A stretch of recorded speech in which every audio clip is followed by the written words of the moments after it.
I can start the stream, I think. I can. I am capable. I'm handy capable. Let's make sure that that works. Hello, comrades, and welcome to another episode of Under Construction. It's been a couple of weeks. That happens, as you comrades know. It was Thanksgiving in the United States, and that means I wasn't here on Thursday. So, while I was gone, there was another Trainz update. I believe it's Service Pack 4 or some such thing. I have no idea what untold new things could be broken. We will find out. Maybe some things were even fixed. That would be a nice change of pace. But before we do that, of course, we have to do our, we have to wait till some people show up. So let's not play Tetris. Let's just get the chat. Oh, you know what? The chat is broken.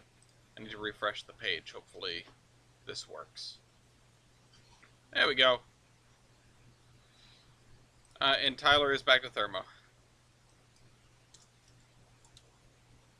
Hi, BB. Hi, BB.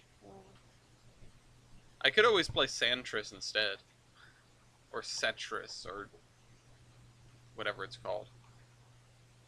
Oh, come on. Well, that's a great start. I knew I should have bumped it out from the wall just a little bit. Let's put this over here. Also, hi, Pat. Okay, that wasn't as bad as it could have been. I'm going to put this over... Uh-oh. But none of these are not Tetris, yeah. It's special. It's also not Tetris. And I love referring to it as not playing Tetris instead of playing not Tetris. Just move the not around and make people way more confused. That was a terrible play. Oh boy. Okay. And right in there. Right in there.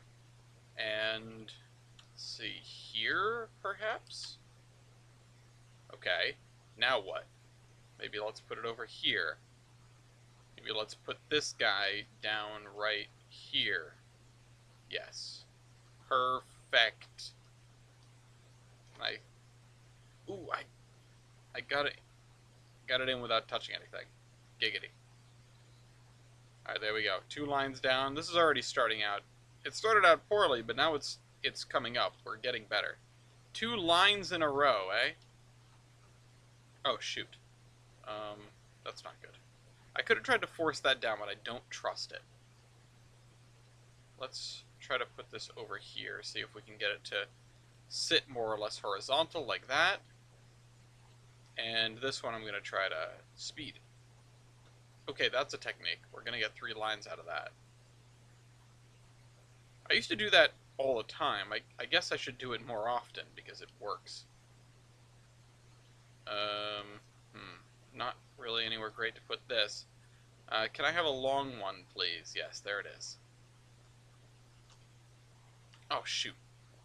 Kind of hit the wrong button there. It's okay. It'll be okay. Let me just lay this down right there.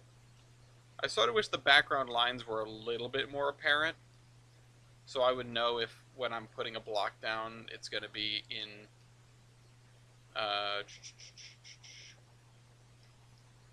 Morning, figured I'd pop in quick and back to some actual sleep in 3 weeks. Yeesh.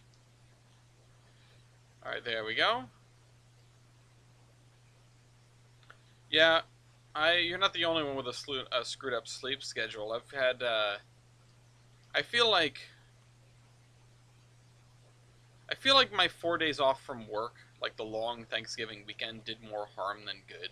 Because I ended up really screwing my sleep schedule up because I wanted to play Minecraft.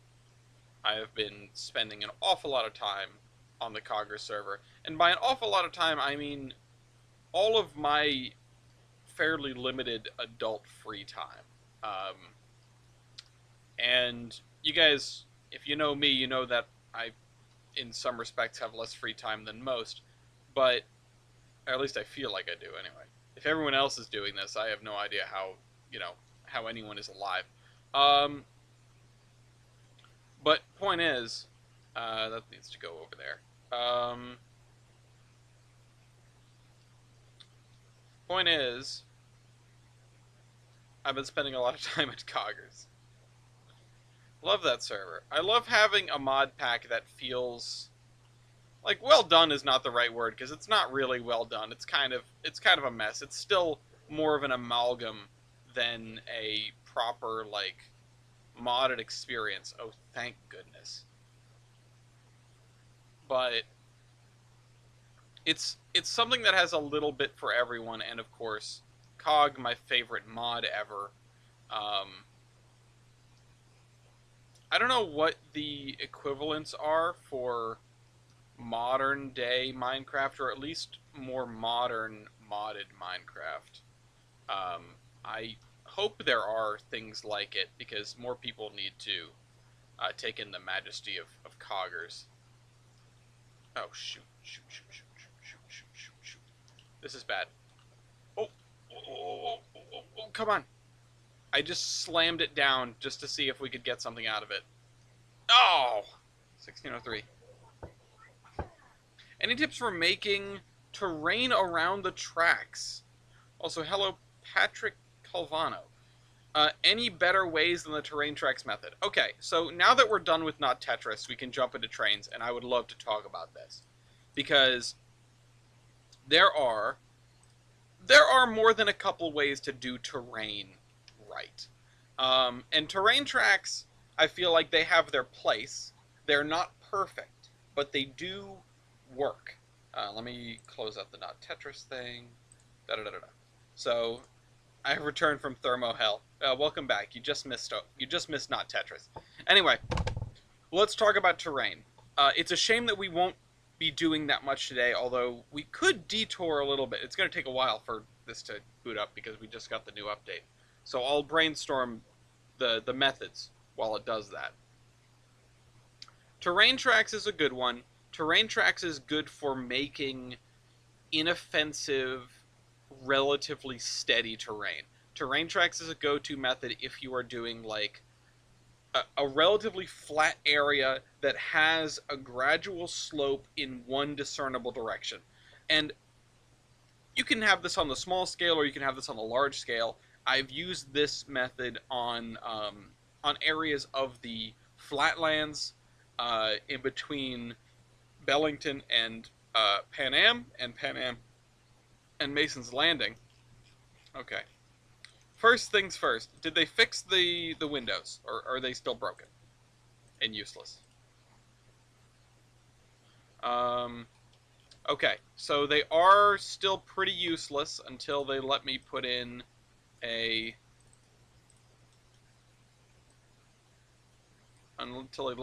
value. So that's not helpful. Dispatch is disabled. Okay, so at least this works now.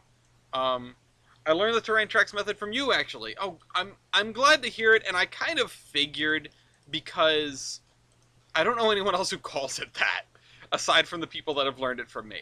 I'm just trying to sort of ground the conversation. I used it, of course, over here. You know, if you were here for recent parts of this series, I used it a lot in this area and this area, because these areas are flat. But really, they're flat because they have a gradient to them. They have a slope. It's just very subtle. And, you know, like I said, that's what that's good for.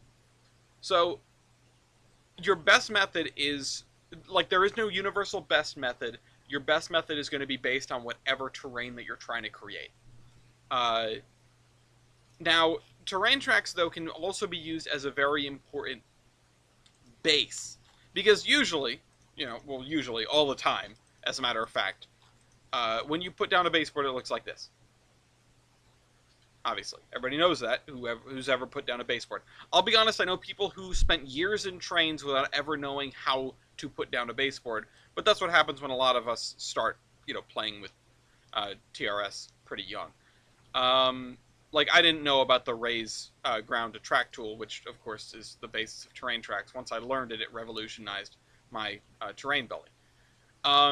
But if we go up here, you'll notice a completely different kind of terrain. And I wish I could turn off the trees for this, but you're going to have to bear with me on this. It's just lumpy. And this comes from just using the height up tool with a broad radius and a low sensitivity. Height up, height down. Oh, good. So you've been there. You've been there for that long. Yeah, you saw me discover that. Oh man. Yeah, no, it's one of these things. Trainz has a lot to it, and learning. Sometimes you learn something that seems, in hindsight, fairly obvious. Like, of course, there's a button for that, but you just never noticed it. But we have this, which is these are all homegrown mountains. They are all slowly raise height up, reach, sort of. Let me go over here and talk about it a little bit. Or no, I can demonstrate it over here. I can show what happened. Where I had a base height, which was probably this height, where I did a plateau tool up to here. And then I did a lot of raising and lowering very slowly with these two. And it takes a lot of time, but it is, it's sort of fine adjustment stuff. Or, it gives you some pretty fine control over non-level terrain. And then you build up like a wall almost. You build up, okay, I've got my mountains over here, I got my mountains over here. I know that everything behind them, the terrain is going up. Also, hey, Stellar. So I'm going to make life easy, and I'm going to build a plateau behind that.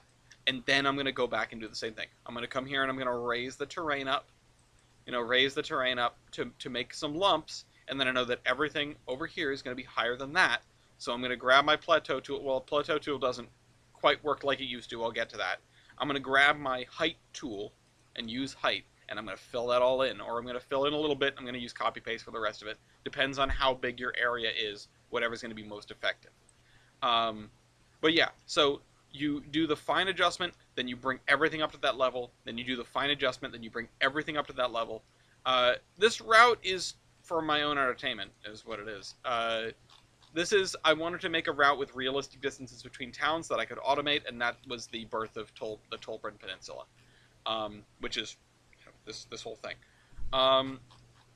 So that's how I built almost all of this. And, I mean, I think it looks pretty good. But it is still pretty lumpy. It isn't the most realistic thing in the world because you don't necessarily get this much terrain variation in this small of an area.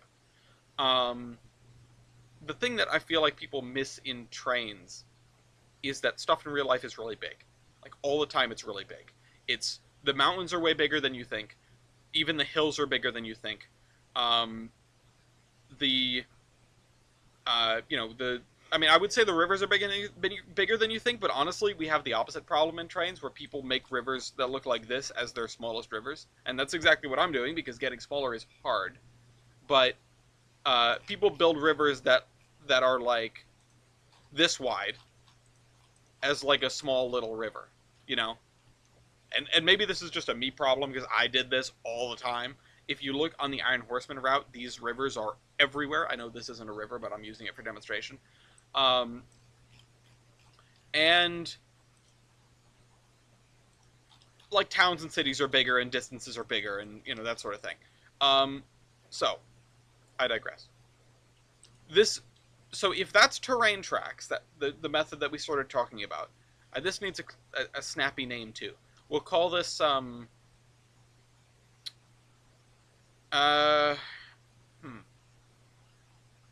call it height bumping. I don't know, height bumping. Because you do some details, and then you bump up the baseline height, and then you do some details, and then you bump up the baseline height. So you can do either or. Height bumping is better for this sort of terrain. Terrain tracks is better for flatter stuff. But you can also combine them and do a terrain track base so that you get that default gradient, so that, the stuff down here is lower than the stuff up there automatically, and then you go through and you do the detail and you do some height bumping around the edges.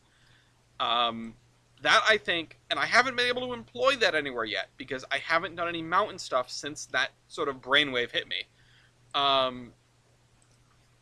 But that is probably the way you're going to get your best terrain.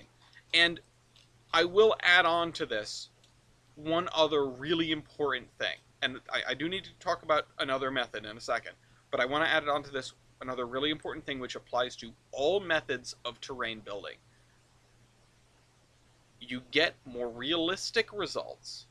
I won't necessarily say better, definitely not easier, I would argue, but you get more realistic results by building your terrain first. And that's how I built, well, everything pretty much, but over here is where it stands out in particular.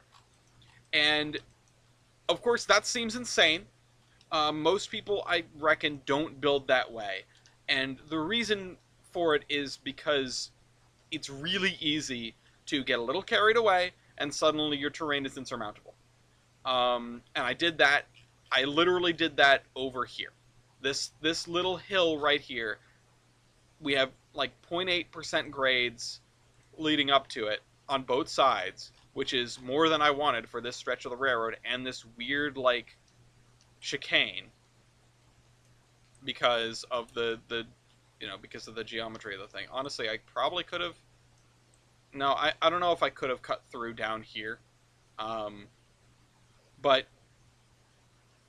it's easy to get carried away and make terrain that's insurmountable to rails and roads.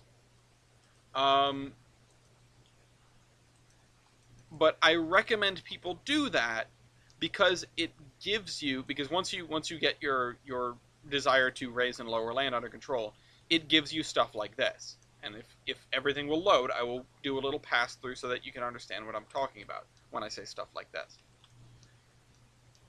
Because I did the terrain first, the embankments and the cuts seem more real. And I don't know why the texture is and everything is kind of blown out. I feel like I should adjust the environment settings. But I built this terrain, then I had to engineer the railroad to get through it. I had to figure out how do I put rails through this area without just doing something horrific and unrealistic. And I mean that in its own, I'm saying things that present challenges. I would argue to even an experienced Trainz player, because you're basically asking someone not only to play Trainz but also to play civil engineer, and that is a literal career that people do and get paid a lot of money for and go to school for many years for. And yeah, balancing cut and fill is not the hardest thing in the world in that field, but it's still a big ask sometimes. I'm really, really trying to walk the line between tooting my own horn and, demeaning the people that do this. It is difficult. It can be difficult. It's something that I've worked at to get right for a long time. It's not something necessarily that everyone's going to get right the first time or the second time or the third time. It is a skill, like virtually everything else in route building, but that doesn't mean you shouldn't go for it, because worst case scenario, you've made a Trainz route that looks kind of weird. Most Trainz routes look kind of weird. This one looks kind of weird. I learned a lot in the process of building this route, which would make sense considering I've been working at it for years upon years at this point. But there are things that looking back, I would never do again. Things that don't make any sense, really. I mean, this yard is 4 tracks, and they're spaced out way too far. This yard is 4 tracks, and they're spaced out way too far. Why is it over here? Why are the industries set up like this? I didn't put very much thought into the basis behind Olive. And that's one of those things. These are skills you need to learn. Well, these are skills you can learn. I wouldn't say need to, because, again, there's nothing wrong with an unrealistic Trainz route. It's just not what I built. Industrial Wasteland was my favorite route growing up as a kid. It was awesome. It had all the industries. I could program the AI. I could tool around. Everything was right there. It was super cool. There was nothing realistic about Industrial Wasteland. Not even a little. But that doesn't make it a bad route. Now, doing the terrain first, whatever method you do, allows you to have realistic cut and fill, allows you to have realistic engineering challenges, and to show your railroad overcoming these engineering challenges that aren't contrived. If you look back at my older railroads, if you look back at Geiger Mountains is a really weird one. I can't remember a lot of that railroad. But if you look back at the Temrose Vale and Anaconda, for example, it has the railroad that carves up the side of a giant canyon, which doesn't make a lot of sense. Which was the main line heading down to Galgora. All my names are weird. Talk about a big river, by the way. Or like the narrow gauge, which is always perched on a little shelf between mountains that go up and cliffs that go down, just about. Or it's at the bottom of a valley where it goes up on both sides, which doesn't really make a ton of sense for drainage, but that's beside the point. The point that I'm trying to make, of course, is it looks totally unrealistic. These engineering challenges that I wanted to show my railroad facing, and it doesn't have to, I don't have to posit it like engineering challenges. What I can say is the challenging right-of-way. Because everyone, if you're building a mountain railroad, everyone kind of wants that. You don't want a mountain railroad that's super easy to run. Why would you build a mountain railroad then? Why would you build a mountain route in Trainz, is what I'm trying to say. But, if you want low grades, build this, Build this. And this was made with a fourth technique that I also haven't got to. But, yeah, we have options, right? Currently building a 3-foot gauge mountain route. And those are so cool. And if Trainz had better simulation, I would be so much more jazzed about that kind of thing. I would love to drop a Trainz route into Derail Valley and run a train using their steam sim, using their physics sim, because it is the best thing on the market by a country mile. And I was talking about this to the Century of Steam devs when I was visiting the 3/4 of an Idiot over in August, back this past August. We visited Kenosha Pass, right? And I'm looking at the work that had to go into building that railroad and saying, I want to drop Kenosha Pass into Derail Valley and run this railroad. I want to feel that struggle, And Trainz, it's tough to do that. I'd run trains in Trainz. I run trains in TRS on DCC 99% of the time. Why? Because manual control doesn't work very well. Worst case, best case scenario, it's a little janky. Worst case scenario, your train yeets off at 10,000 miles an hour because you moved the reverser. It's also, I didn't realize you could see the rulers at infinite distance.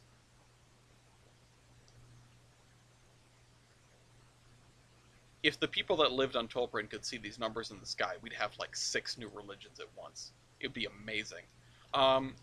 Anyway. Sorry, I got distracted there. I need to get rid of some of these extra rulers. That's what I should be doing while I'm yammering. Okay. So, yeah. No, that would... What the... I got lazy?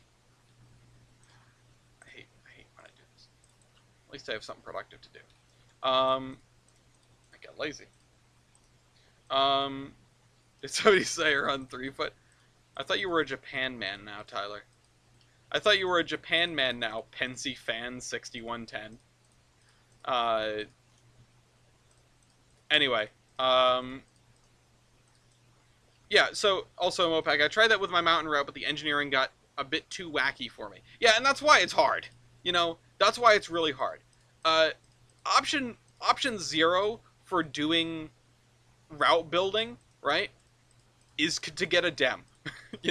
Even if it's not a dem of where a railroad actually is, it's just to get a dem. The terrain is done for you.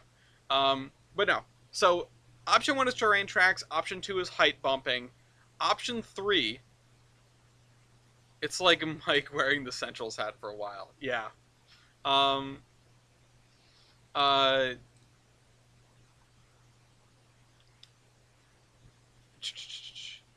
Option 3 is height bumping, but you're also using plateau tool, which is an important part of height bumping, or anything that uses these two should also use this in spades, because your plateau tool is your fix-it button. Your plateau tool is your band-aid on everything. And I used to be annoyed by how the plateau tool worked in modern Trainz because I was used to it in 2006, which is where it functioned just like this, where it just basically jumped you right up to whatever that height was. It functioned like it was always on max sensitivity all the time. At least in my recollection. Maybe it was 2012 where I did that. I can't totally recall. But point is, the way it works now, it is an excellent band-aid. It's an outstanding band-aid. Because you can have, you know, it's how I build rivers, because you can do this. Like, imagine this is a hill done with some height bumping. You know, we had the flat land down here, then I added some material up on top of it, and now I go, you know what, that's a little too steep. Instead of sort of lowering the front a little bit and then lowering the back a little bit to try to smooth that out, you can just go, all right, I'm going to grab this height down here. Let's turn sensitivity up a little bit. And I'm just going to push back. And I'm going to very slowly sort of click up, and we're just going to smooth this out very slowly, very gradually. This is like, you know, it's your infinity band-aid. It fixes everything. Using the plateau tool is the best choice you can make for almost anything, because the radius and sensitivity tools, they're all there for you. You just need to do some groundwork ahead of time. Now, I know I'm sort of beating around the bush. I started using the grade tool in Surveyor 2.0, and it's made my life a lot easier. Grade tool as in ground grade or track grade? Because I'm not super familiar with 2.0, I'll be honest. There are some things that I don't understand at all. Yeah, so there is a grade tool. I just don't know what it does exactly. I'm talking purely from a Surveyor Classic point of view. Just I use Surveyor 2.0 for things here and there, but not ground grade. Ground grade. Okay, so ground grade sounds like an inbuilt, excellent adaptation of what terrain tracks can do. It sounds like an inbuilt terrain tracks almost. I assume, you know what, let's play around with it then. I want to find out. I want to learn. I want to F around and find out. If I grab an area and I say grade 1%, does it move anything? Oh, it's like the plateau tool, but you can add gradients? Let's see. I'm using Surveyor Classic. Yeah, I feel like most people are. Surveyor 2.0 is... It looks very cool. And it is definitely very advanced. It has some things that you're definitely not able to do. Ground height. Set height. Oh, grade. How does this work? Can I make... Let's make the radius bigger. That's the wrong button. I'm putting rotation instead of radius. Use the brush tool. Brush tool.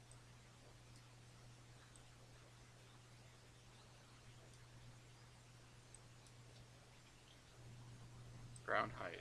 Grade. Oh! Oh! Would you look at that? I assume that's a 20% gradient up this way. And you want angle. You want angle because this is north, so that's 0. Gotcha! That's awesome. I'm going to have to use that in the future. Anyway, is the Horseman route around for download? Yes, the route is out there.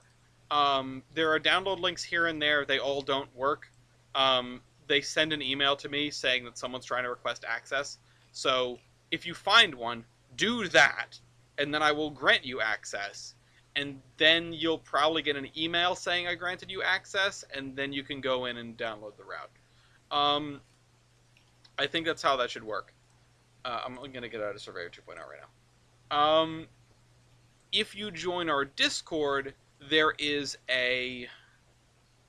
If you join our Discord to get to fan rank, which is a pretty easy thing to do, all you have to do is say, like, hey, I'm a fan of the Iron Horseman Chronicles, and make a poll and whatever. It's fairly straightforward. If you join our Discord, get fan rank, there's a channel called Fake Model Railroading.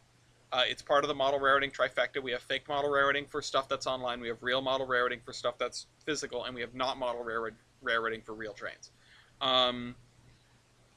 Fake model railroading, there's a pin post.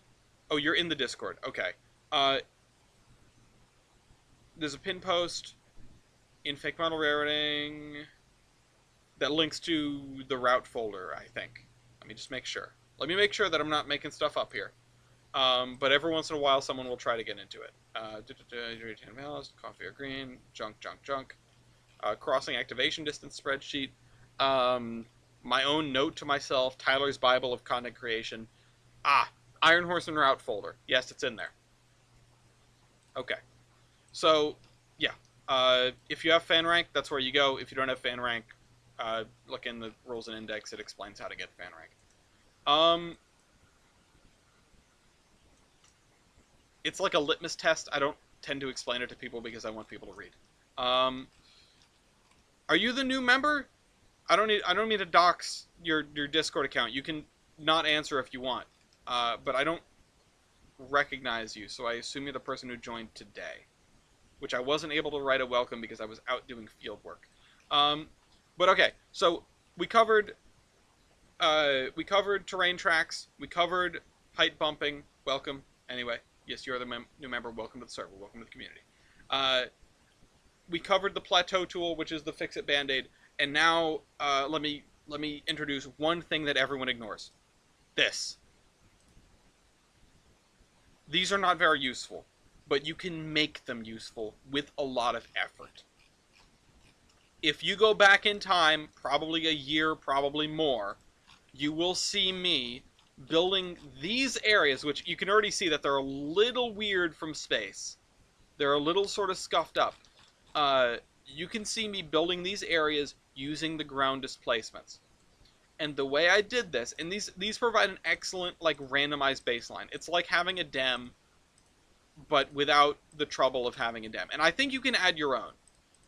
I don't know how, but I think you can add your own.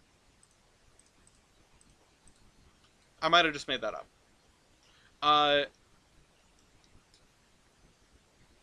What I did for these was, also you can rotate them, which is cool. What I did for these was I made a new area. Like, I put down a bunch of extra tiles. I spread out my select area over all of those tiles. So, like, 3x3 of tiles. To make it huge, because this is so bumpy. And this is only good for areas where you are... areas like this. Areas like this, where you need a sort of bumpy landscape, but a relatively uninteresting one. And you don't want to go through and make all the bumps yourself.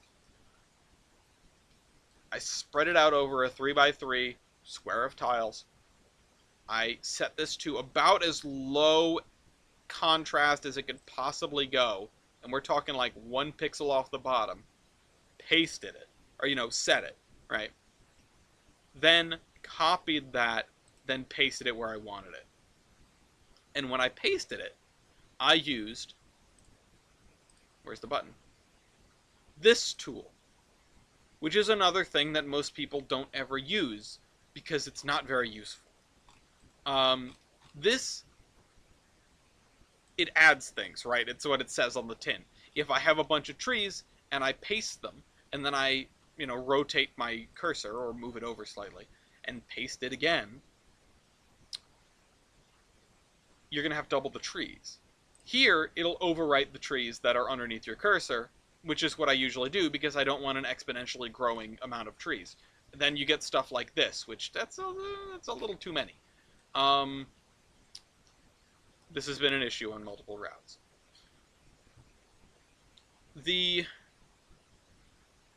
additive tool is most useful when you're talking about terrain, because you can take your bumpy 3x3 chunk of earth that you got from the displacement stamp, if you want to call it that, and drop it on top of a set of terrain tracks that are already at an angle, or landscape that you've done with terrain tracks. So now you've taken your bumpy landscape, which you can do this without using the stamp. You can just make a bumpy landscape yourself if you want. You can take your bumpy landscape and drop it on top of a base slope so that you have bumps, but you're still trending in a particular direction. So that, you know, we have all this bumpy landscape here, but we're still ascending from, I mean, where does this start? It starts probably right here or so. I think this is where the bumpy landscape started earlier than this. Let's go down to here. Where are we?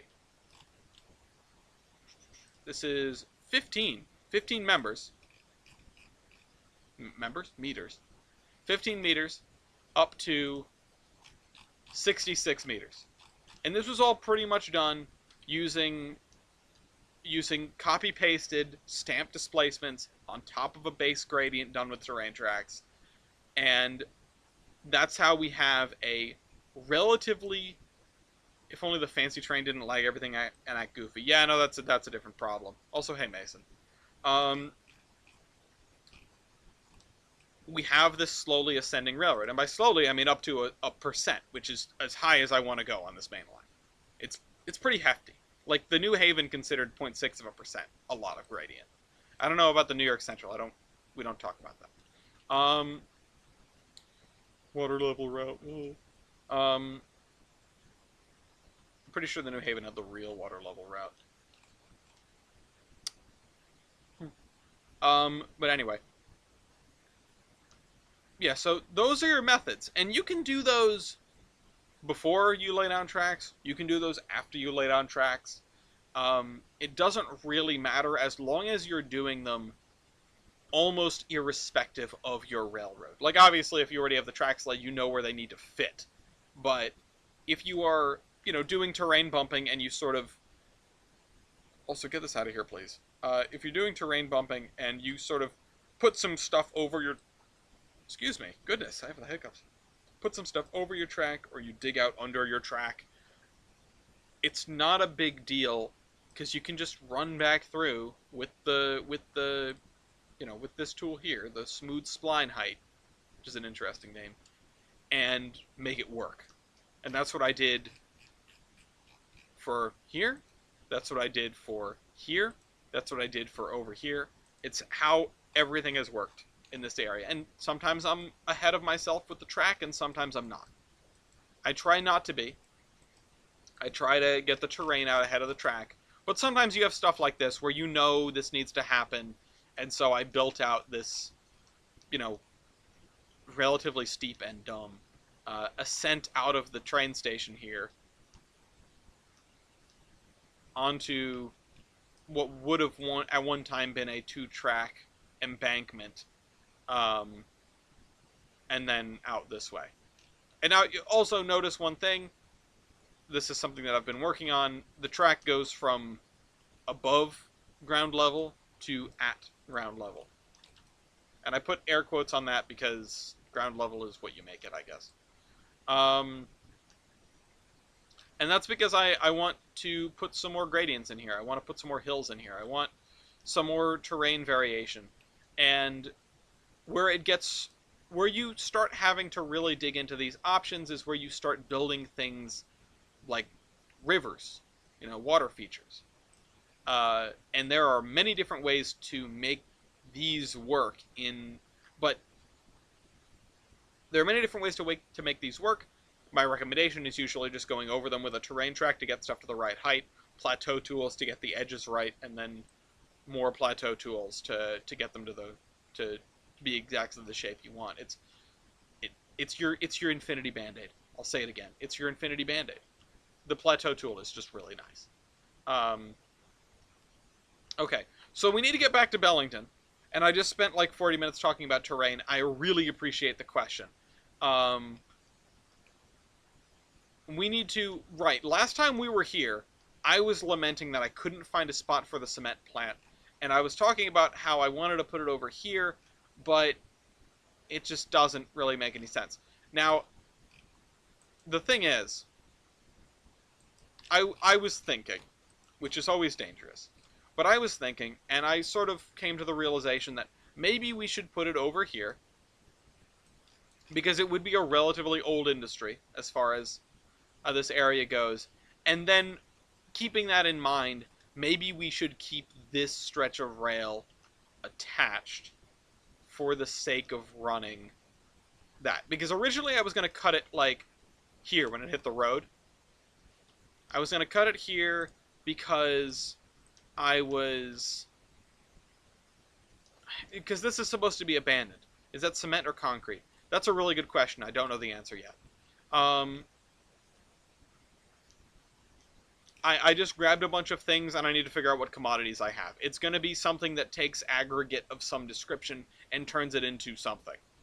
I know I've listened to Ra's rant about cement versus concrete a lot, and I've forgotten, but that's because I'm a traffic engineer. It's not my business. So, anyway, let's just get rid of this, because we're gonna make it an abandoned stretch of rail at some point. Probably just ties, if anything. And, you know, Mason, as someone who actually knows the difference between cement and concrete, I welcome your recommendations as to what I should put there. I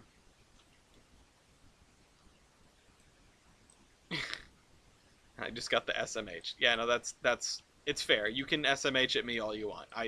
I accept that. All right, so let's see. I think we can just attach this like this. Is this the first just like straight up diamond that we have that doesn't involve a tram on this railroad? Because that's an interesting idea. So I put this here, and it's connected.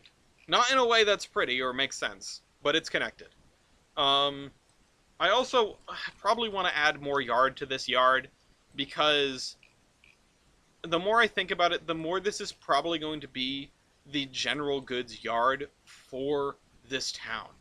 And I didn't really want to give it that, because, or not that I didn't want to give it that, I'm saying I didn't want to give this yard that purpose. I wanted it to be all over here. But there isn't really going to be a lot of room over here, because this is all going to be effing grain. So, yeah, we need to figure that out. And we need to figure our engine facilities out. We also need to figure out where this railroad is supposed to go. And apparently it's supposed to just, like, jump to the left and then jump to the right. Or other way around. I mean, the fact that it is, like, going almost dead along the grid. Dead along the grid. That's what it is. I'd say cement if you want input and output, and concrete if you just want inputs. That makes a lot of sense. Because concrete's going to go out in trucks. That makes a lot of sense. Thank you for the insight, Mason. I will keep that in mind. I should write it down in the ideas doc, but I don't know where I would put it, so I'm not going to worry about it. Yeah, so this... Why does this come out like this? Oh, right, because there needs to be a platform in the middle. Oh, I forgot. Okay, I need to put a platform in the middle there. And... yeah, and then it's got to sort of go back to the left and sort of align with the grid again. I need to open the map. I need to open the map, and I need to put that in, put what Mason just told me in my ideas doc. So you guys are coming with me. We're taking a detour. We're turning on the screen share. Where's the screen share? Bam. There we go. I like this. It's a perfect transition. It's just like warping out. Maps. Tolbrand.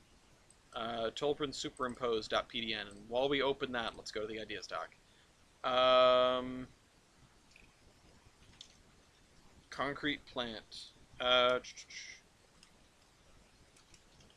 If I want only inputs.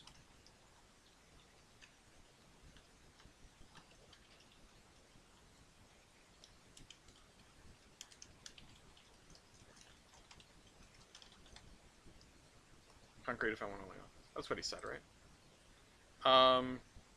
Didn't we just take a 40-minute detour? No, we were talking about trains. Okay, toll Brandon. We can still keep going in like a south... Okay, we don't need to do this. We don't need to kink to the right. We can keep going in this direction, more or less. And that is great, actually. That's good news. Because it means that... Okay, let's zap back to reality. Wrong button.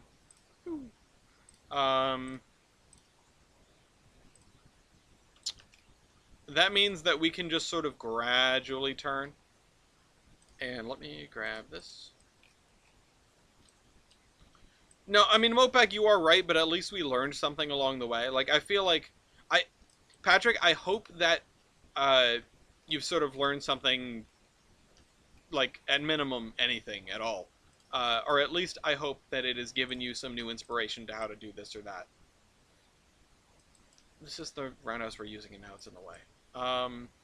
And if you have follow-up questions, feel free to say something, or leave a comment. I always respond to comments if I have something to say, and I try to actually get back to them in the episodes. If there's a comment, like on a previous episode, about like, hey, how do I do blah blah blah, then I will also go on a 40-minute tirade about that. Something's wrong here because these look like they are bowing out. Did I not straighten them?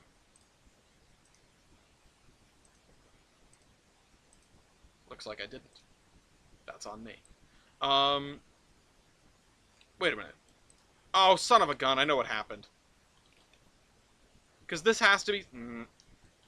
No, wait a minute. No, that doesn't make any sense. Straighten that.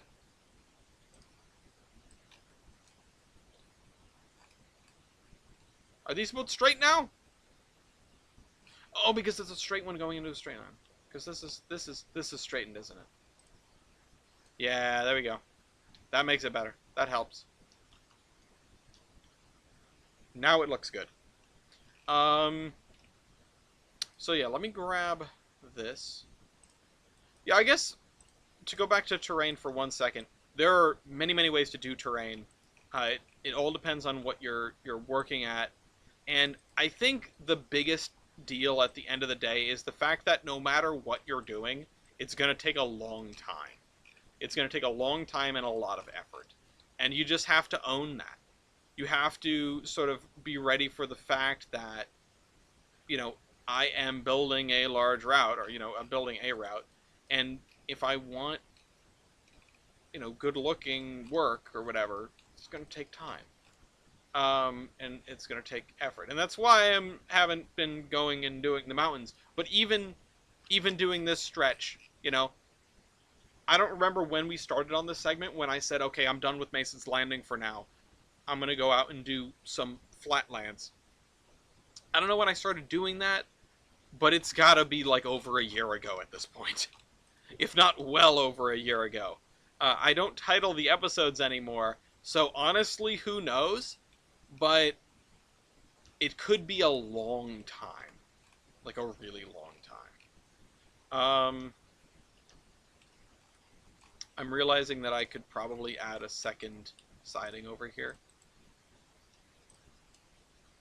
Let's put it here. The one thing I got out of the images that wonderful folks on the Discord, especially Mopac, comes to mind, have sent me about grain facilities, is that there's a lot of storage. I used to make topography lines with the set height tool and then pinch them together, smooth them out with the plateau tool. That is also a good one. That is a good one.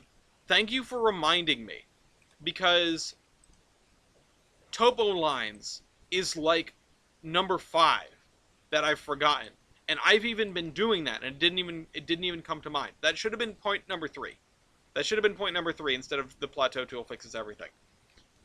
Solution number 3 is topo lines, which is you go, you know, by the time I get to right here, I need to be at, you know, let's say 75. Oops. 75. Oh, shoot. 75. And then I'll say, okay, I want to be right there. But where else do I, you know, where is the edge of 75? If you've ever seen a contour map, this should ring a bell, right? If you haven't seen a contour map or this isn't ringing a bell, we're about to draw one of those lines. Like, look at a contour map, look at the lines. The lines mean all of this area is X feet. You know, so we're about to draw a line of 75 feet or 75 meters. And I want to say, okay, so like this stretch right here, and you can do this with the plateau tool or the set height tool, or you can do it with terrain tracks. Both work. You want to say, okay, this stretch of you know, this line that I'm drawing in the ground, this is 75 meters above sea level. And then you can draw another one back here, and it's like, that's 100, and then another one over here, and like, that's 50. And then you go through, and you apply that height, which is relatively easy to do because we're already up at, like, 68. But if I... Oh, not gradient. If I say 75, and then I put all of these, yep, you know. And now we have... I'm not going to bother with the other side because this isn't real. Now we have a line of 75. I can, you know, sort of mark that out, and then either use the plateau tool to smooth between that and the next line, use a sort of terrain bumping method to fill in between here and the next line, and then plateau tool smooth it, or use terrain tracks between one line and the next to smooth it. And that's topo lines. That's point number 3. That's point number 3. Terrain tracks, height bumping, topo lines, and the displacement and copy paste. You know, displacement tools and copy paste tools, and, you know, let's just say esoteric tools for number 4.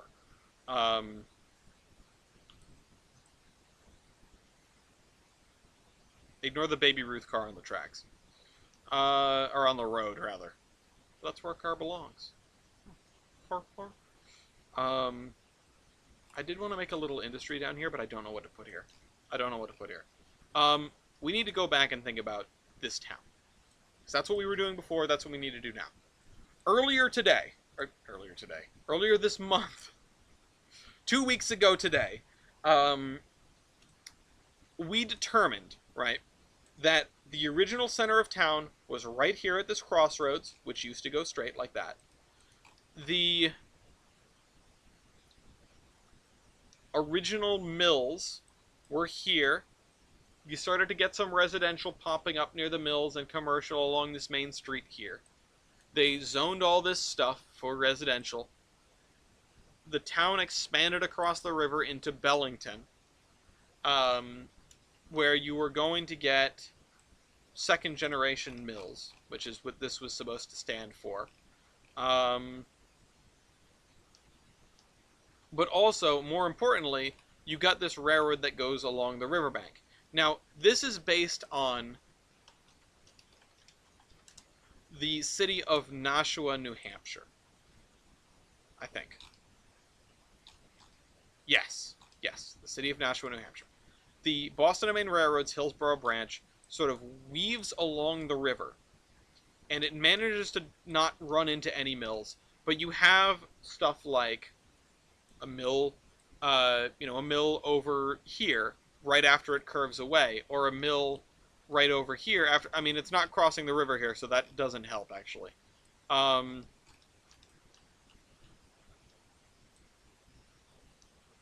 But you have stuff. Now, it's actually interesting that this river was never crossed until they built the new railroad here. And that's something that I should probably think about, because if you want to put mills on both sides of the river, you're going to cross the river with the railroad.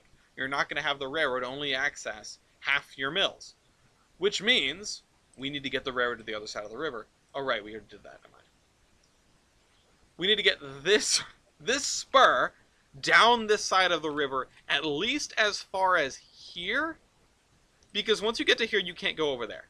So, unless we build some sort of extensive street railway system, which doesn't make sense for this town, I don't think. Oh, you know what? We could actually just peel off we could peel off one of these tracks. Yeah, because you can get all the way over here. Not that it matters, because the yard's over there. Boy. Okay. You can peel off one of these tracks to service a mill over here. Again, we want to line this. We want to line this river with mills, which means we need to find some more mill building assets. But that's beside the point. We'll put one here. And what did I say? Cement plant over here, right? So let's move everything. Let's move everything.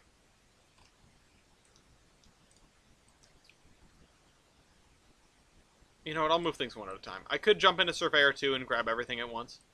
But I'm just going to put these buildings over here because that's where we need them.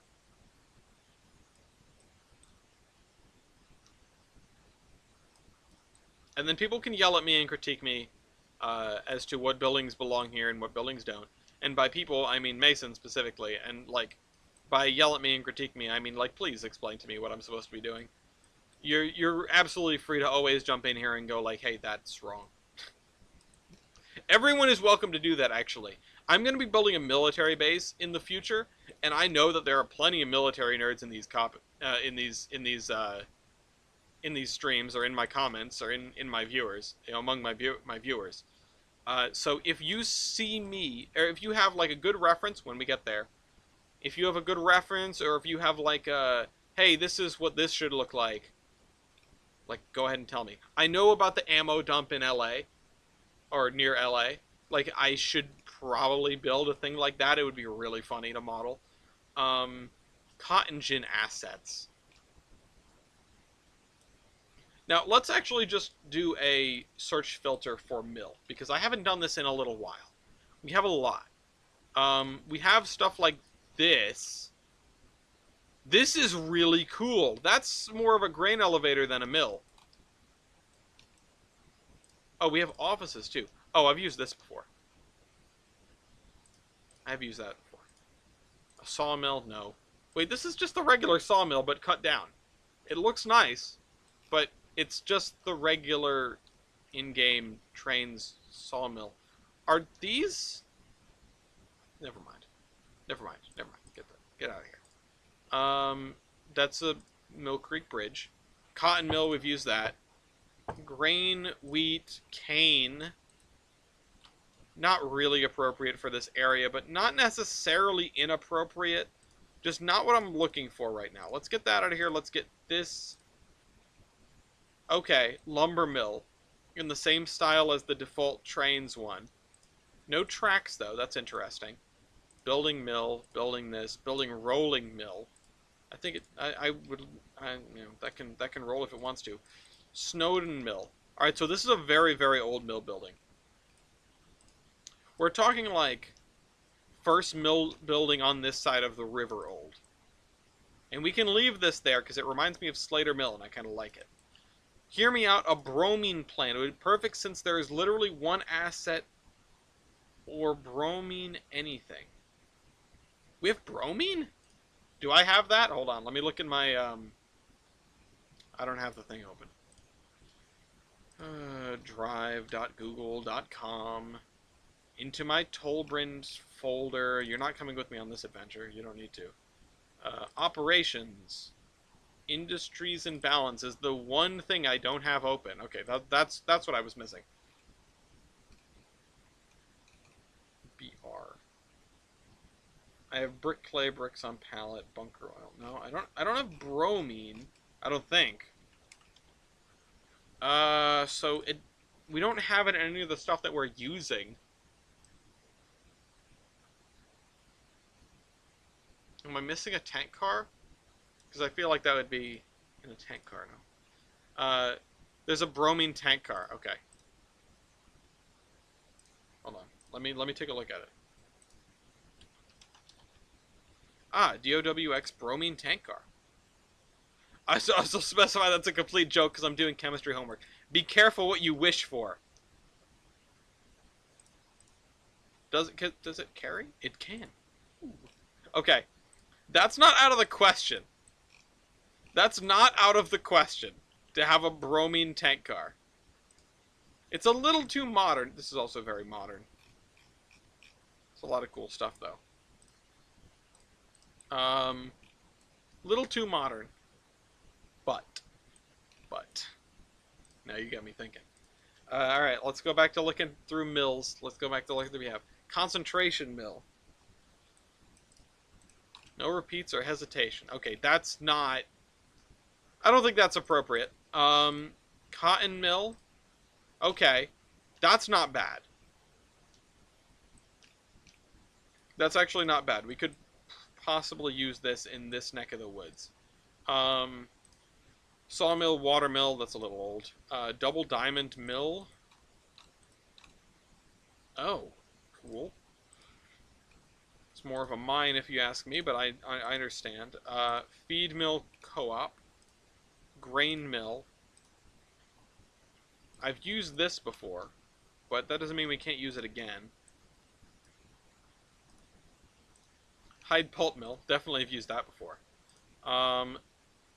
JPK Steel Mill Annex. Oh my god! Don't need that. Purina Mill Sign. Wildflowers. Slaughter Old Mill. Lumber Mill Basic. Lumber Mill Storage. Storage. Those are pretty nice, actually. I like those. I should make use of those. We've got cotton bales, which having the forbidden marshmallows is actually going to be kind of useful. This can go on the outskirts of town, maybe.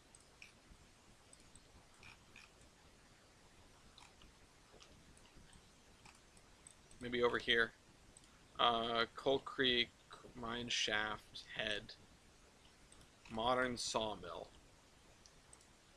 That actually looks kind of nice. Monomill, Detroit Mill Supply Company. I don't mind that, actually. Put that over here. Old Feed Mill, Old Lucky Mill, Old Mill DES. It's kind of small, but it is what it is. Old West Mill Workshop, Paper Mill. I mean, some of these could be useful, actually.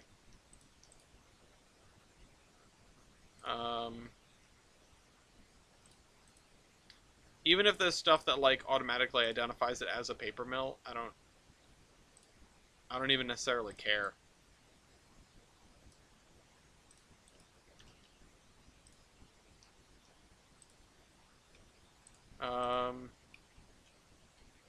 Pulpwood. What was that? Prairie Star Mill. This actually seems kind of appropriate for our locale. Pulp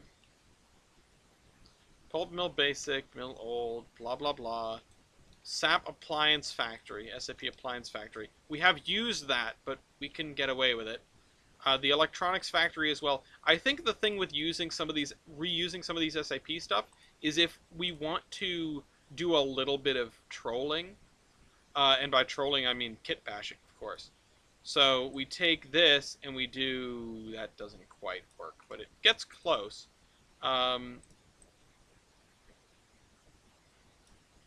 We take this and do something like that. No, that doesn't make sense. But you guys get the gist. Maybe if I turn it 90 degrees and I put it like, oh shoot, undo please. Put it like this. No. Okay, the roof of this building is slightly too high. That's what's killing me. I'm sure someone is already seeing the code and has figured out how I should put this. If I could not have it stick out that side of the building, actually, it'd be great.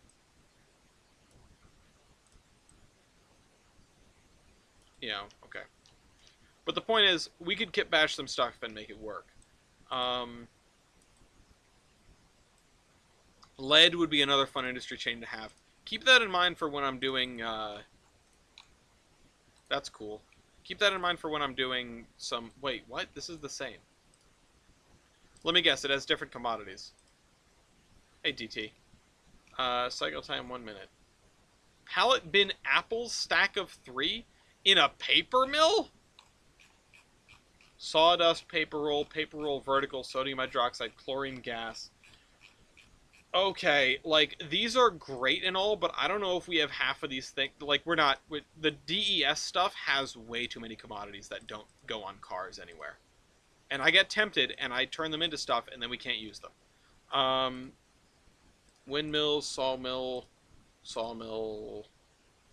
We don't really want more sawmills. We've done the wood stuff. What is this? Southwick turbine windmill. Interesting. Not helpful, but cool. North Bay sawmill. Steel industry. Continue. Okay, we're gonna need this, okay? And I think I've seen this... Oh no, this is Granville. I've seen some of this stuff in real life. Plate mill... Like, we're gonna need all that later. The sugar mill annex is a really useful building. The beet shed, probably not so much. The boiler annex, maybe. Gatehouse, Maine. This is going to be our bread and butter because I want to build a giant long factory building like the ones in Lawrence, Mass, or the ones in Saco. Sorry. Is it Saco, New Hampshire? Or Maine? Oh, hold on. What's the one I'm thinking of? Yeah, the ones in Biddeford. In Biddeford, which is across the river from Saco. That's what I want to be emulating if I can.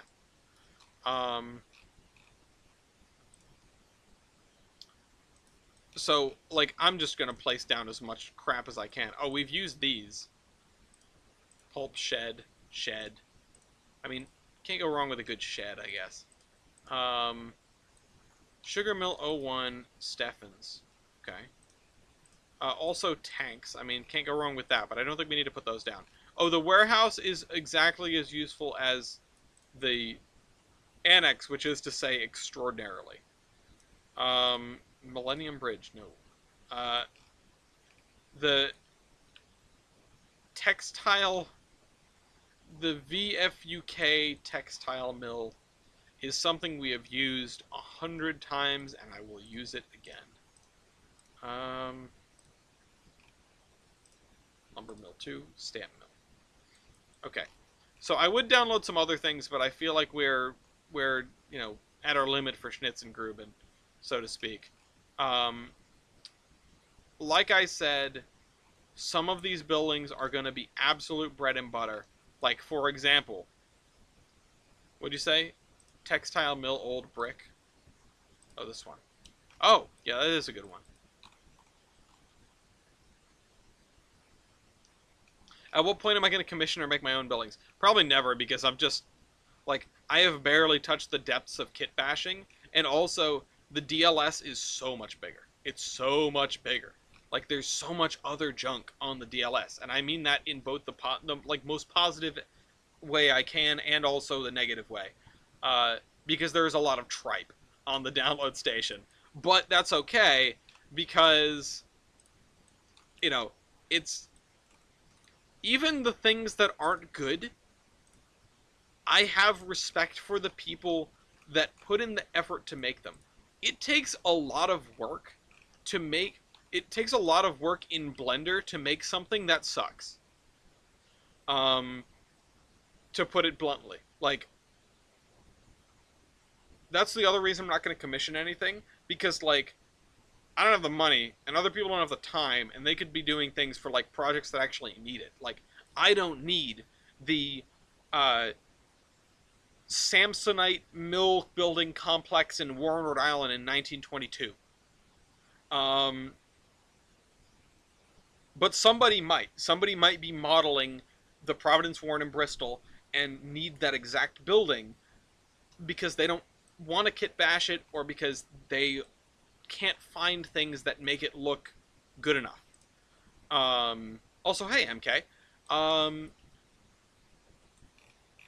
So it comes down to the fact that, you know, like you say, MK, it's a hell of a skill. It is something that, you know, I'm not, I am not so bold as to say someone should make this for me. You know, even if I'm paying for it, right? I don't need anything that specific. I need a boatload of generic buildings, and there are plenty of those already. Okay, so we need to put down more roads. I'm surprised to say I'm surprised you say you would have been on earlier. I feel like I haven't seen you in a while. I figured that you were just always going to be too busy. Which I don't blame you for, because I am almost too busy to do these streams. Much less, you know, much less ask someone to sit around and even put it on the back burner. Okay, 350 feet? 300 feet? How far distant are these? Especially recently, yeah. That being said, when are you going to put that large tennis court that towers over the largest mountains? Hold on, I got you one better. Let me show you my favorite asset in the entire game, Pushpin Blue. We need more of these. We need this in real life. This is a roadside attraction on Route 66 if I've ever seen one. Yeah, you know what? I'm going to leave that there. You know how stuff can be named in Trainz, and then when you zoom out of the map, you see it like corn syrup factory. You know, that sort of thing. If you go on the Iron Horseman Railroad, if you go on that route, there is an Easter egg that I left in, okay, 350 feet. There's an Easter egg that I left in Troy, that is a cow on top of a building, and it is named "The Stakes Have Been Raised." It was possibly my favorite meme at the time I was building Troy, and so it is now immortalized on a Trainz route, as immortal as a Trainz route can be. Anyway, the stakes have been raised. It's one of my favorite things in the world. How does that relate to Pushpin Blue?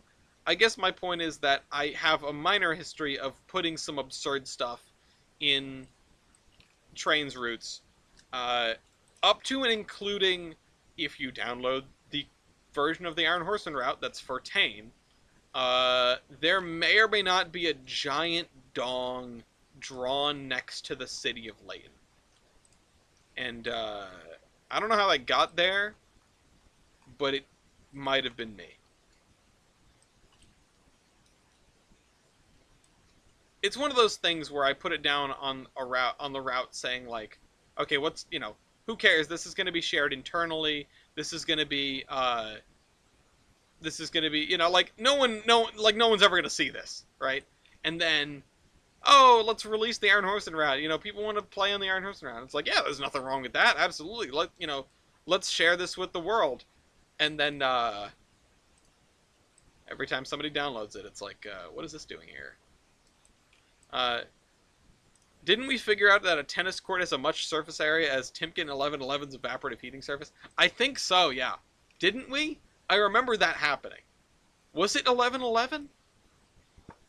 I have no more water. This is unsustainable. I'm going to... Lafayette?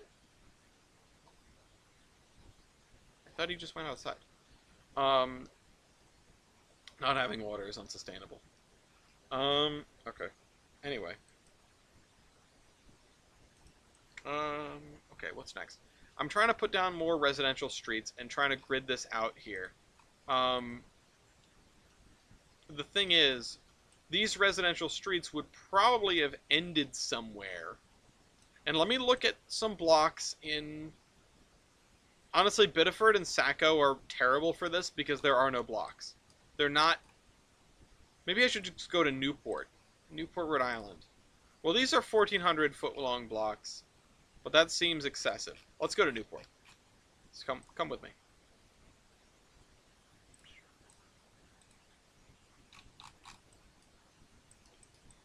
Newport has a decent grid. I lied. I lied. It felt like it had more of a grid when I was walking around Newport. Yeah, no, these blocks are short. How far is this across? 177 feet. That's half the size of our block. So that's the width of our blocks. Okay. Where was I getting this value? Because if I look at, let's look over here. 255 feet. Now our blocks are kind of big, but that's 600 feet. Our blocks are kind of big. Maybe they're a little too big, actually. Maybe we should have narrowed them down to... Well, they're 350 now. But let's say that these were done in an era where everyone was expected to have a little garden and sort of grow their own food a little bit. So that's going to set a standard for what we're going to have to build, which is going to be extra work. But hold on. I started slouching, so I need to fix my camera. And I love when I get, you get the gamer stance, the, like, shift forward, and that way you guys can, like, see the top of my head a bunch, which is exactly what you came here for, I assume.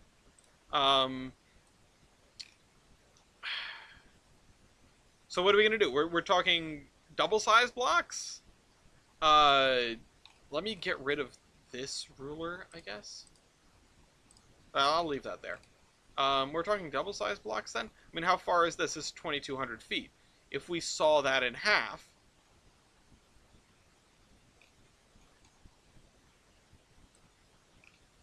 we also have to account for the fact that these guys go, like, all the way to the road over here, which wouldn't have necessarily been realistic. They probably would have zoned a bunch of blocks along this main road that were a certain width and a certain length, and then some of those roads got longer, which does give us plenty of room for this, but we're not gonna put anything over there in the end. I don't think. We might put something there, but nothing super impactful.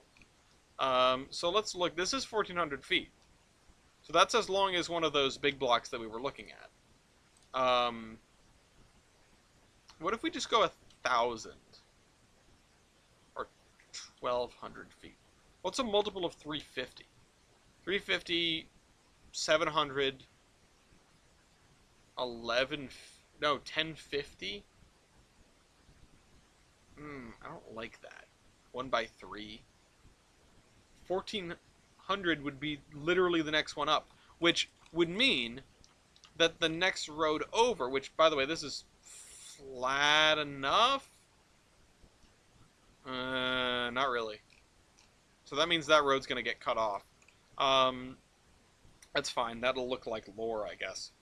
1,400 feet, 83 feet back from here.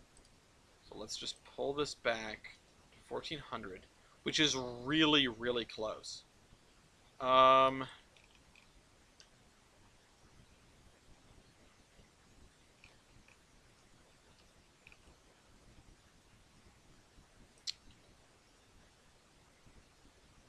about 350 by 1,300? At what point does it make building a railroad crossing here feasible, is the question. Because, hold on. Because if we do, like, let me just put it here, because why not? If we do this, what is the gradient of this? And I don't want to go, like, over 8, right? That's a normal, like, top-of-the-line road grade. So that's 5%. So if we put it here, then we can probably build a railroad crossing and keep that connectivity. Which would sort of retroactively explain why this is the gradient that it is, because we can raise this crossing this much. That's what you have to work with. Whenever the next update to the route comes out, it will be the sole reason I get 22 if I haven't already. Wow. I mean, the problem with this now is I'm getting force-fed, like, content packs, so I will have stuff that you need, like Trainz Gold. Not Trainz Gold. Trainz Plus.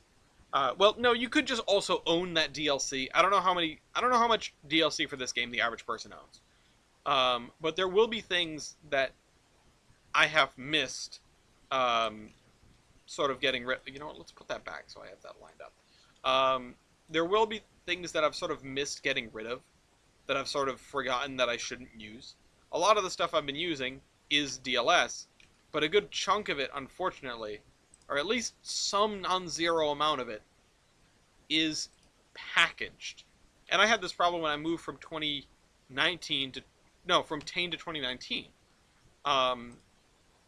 If you folks remember, I was having an issue because I suddenly didn't have a bunch of the content that I was supposed to have. And it's because it was built into Tane and not built into subsequent releases. So I'm hoping that doesn't happen to the people that go and download this, but I will be putting this on the DLS when it's done. You also just not have it 1 or 2 or 300 missing assets. You know, it would be aesthetic stuff at the end of the day. Most of the basic stuff in this is all going to be the same. You might be missing a couple buildings, which would be weird if you're missing industries.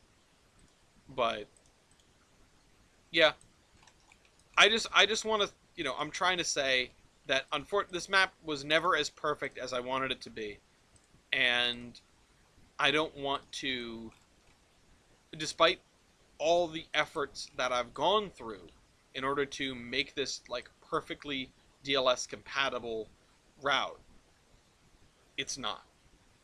You know, it's not perfect. It's not, of course, it's not done, but that's not what I'm trying to say. Hold on. That's 229. That's 231. Right there and right there. So let's go right there. I don't want to say expectations too high. I hope that everyone does enjoy this route, and I hope that we can get a half decent UI so that I can make the route work like it's supposed to. And I also hope that maybe, just maybe, they'll fix the AI and things will not be a disaster.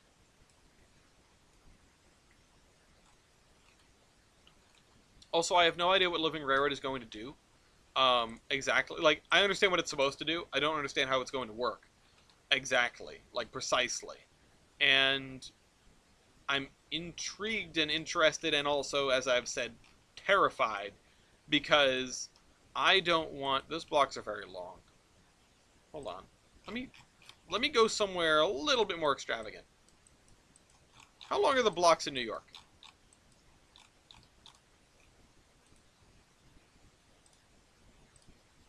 1,000 feet. Okay, we've made blocks that are longer than New York City blocks.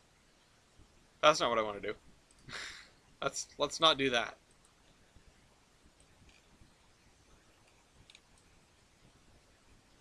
Well, this isn't a city, though. I guess it doesn't matter. It looks fine.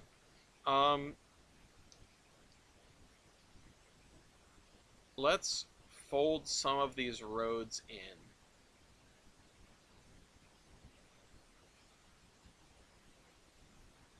Because I don't think that this area is necessarily super populated.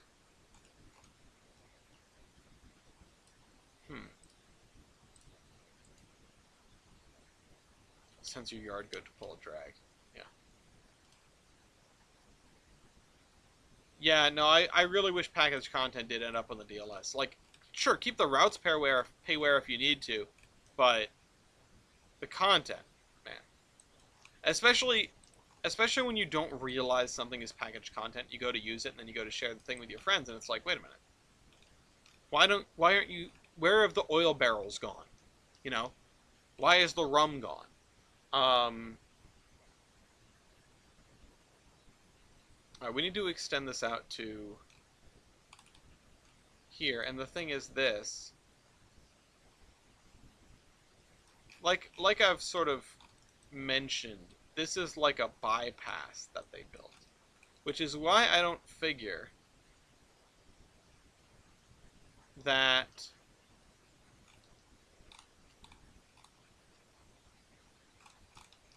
let's see. How come I can't 1250. Okay. Which is why I don't figure that area would have been super populated or would have had very much going on. Let's remove this one. And then go 1250 from this median point right here.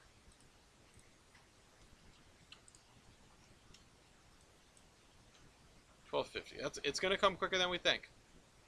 1250 was right there, right on the railroad crossing, which I'm getting rid of this piece of track, so it doesn't really matter. But there you have it. That's where the second echelon of streets is going to cut off. And yeah, let's put in a ruler. Excuse me. Let's put it in from here then, so that we know it lines up on both ends.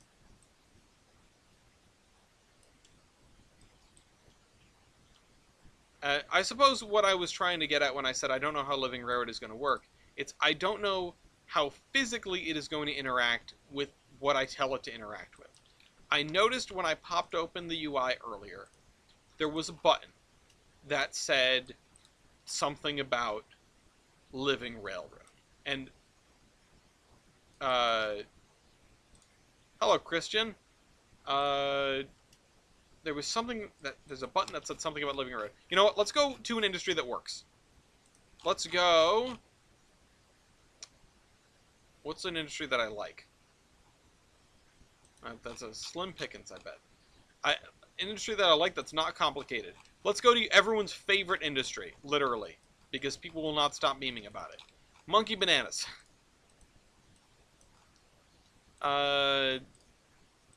Monkey bananas. Let me grab this, which the fact that the script for the multiple industries still works is like godly, okay? Living Railroad dispatch is disabled. I can hit enable dispatch. Awaiting dispatch of fruit pallet. Question. What does that mean? Pause task, cancel task. Why can't I do anything? Oh, because it's probably...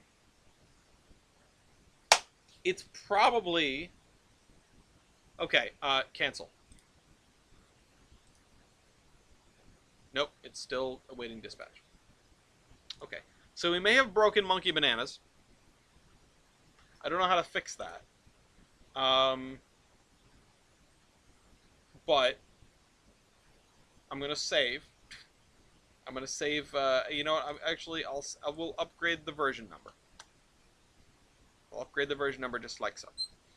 How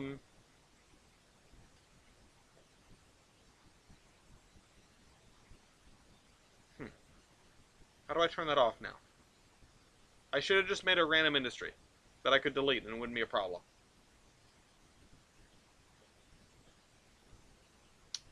I may have to get rid of Monkey Bananas, guys. It's the only choice, the only way.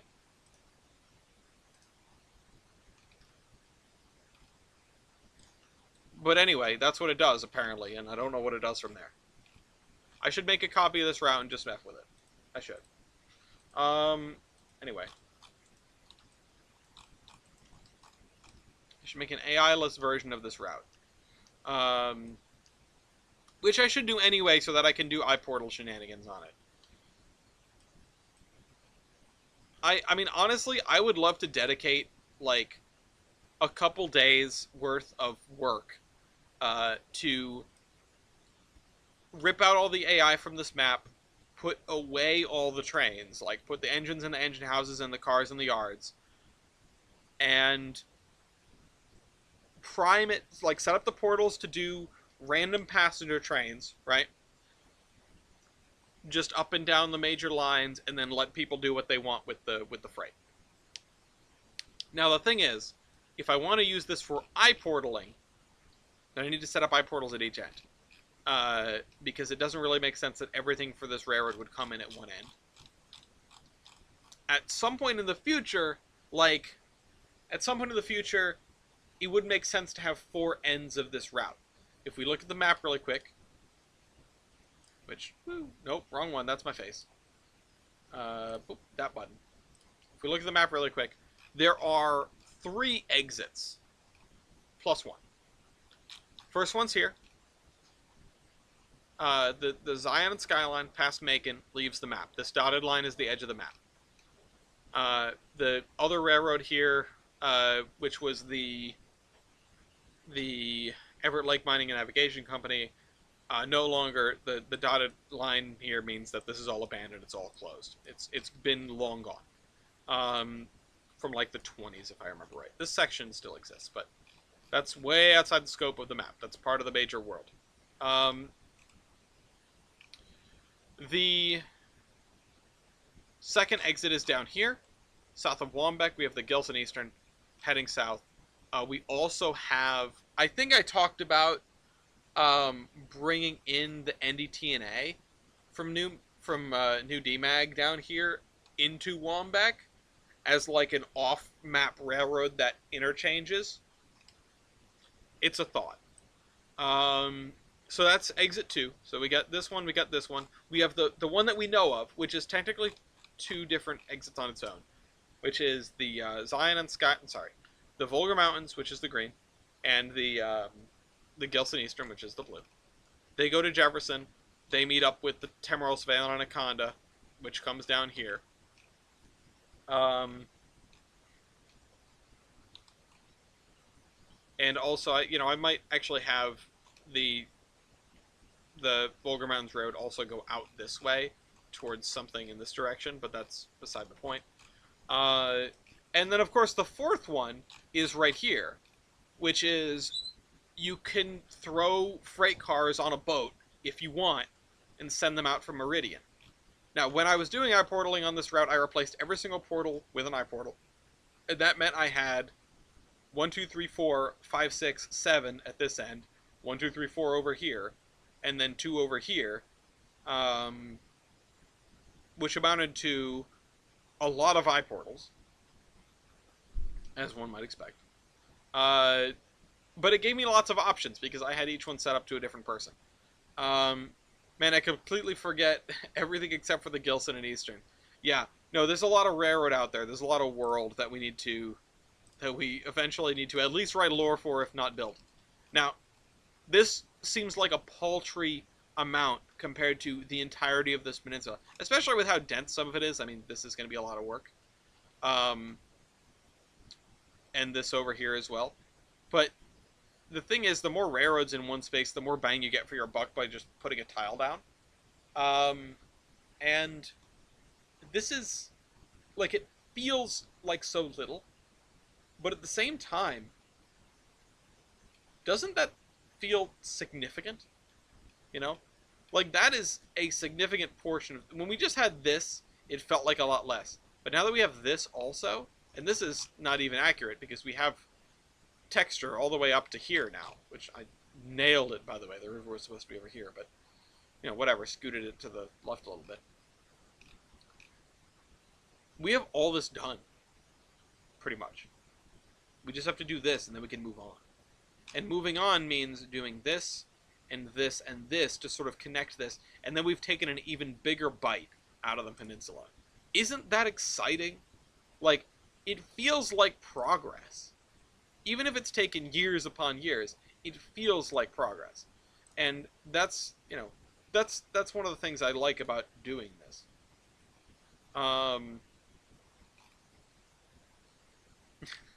Mason is showing me baby hoppers now. That's got to be like 18th or at least 20th. It's got to be like an 18th or at least 20th of the route placed down. Yeah, no,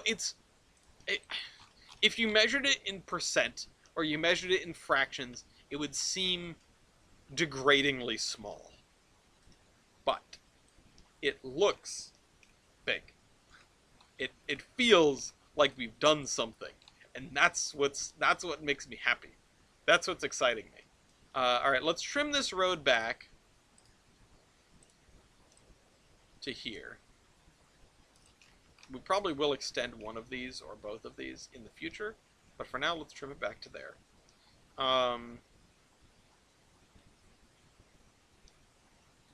The other thing is, let's actually trim this back to here.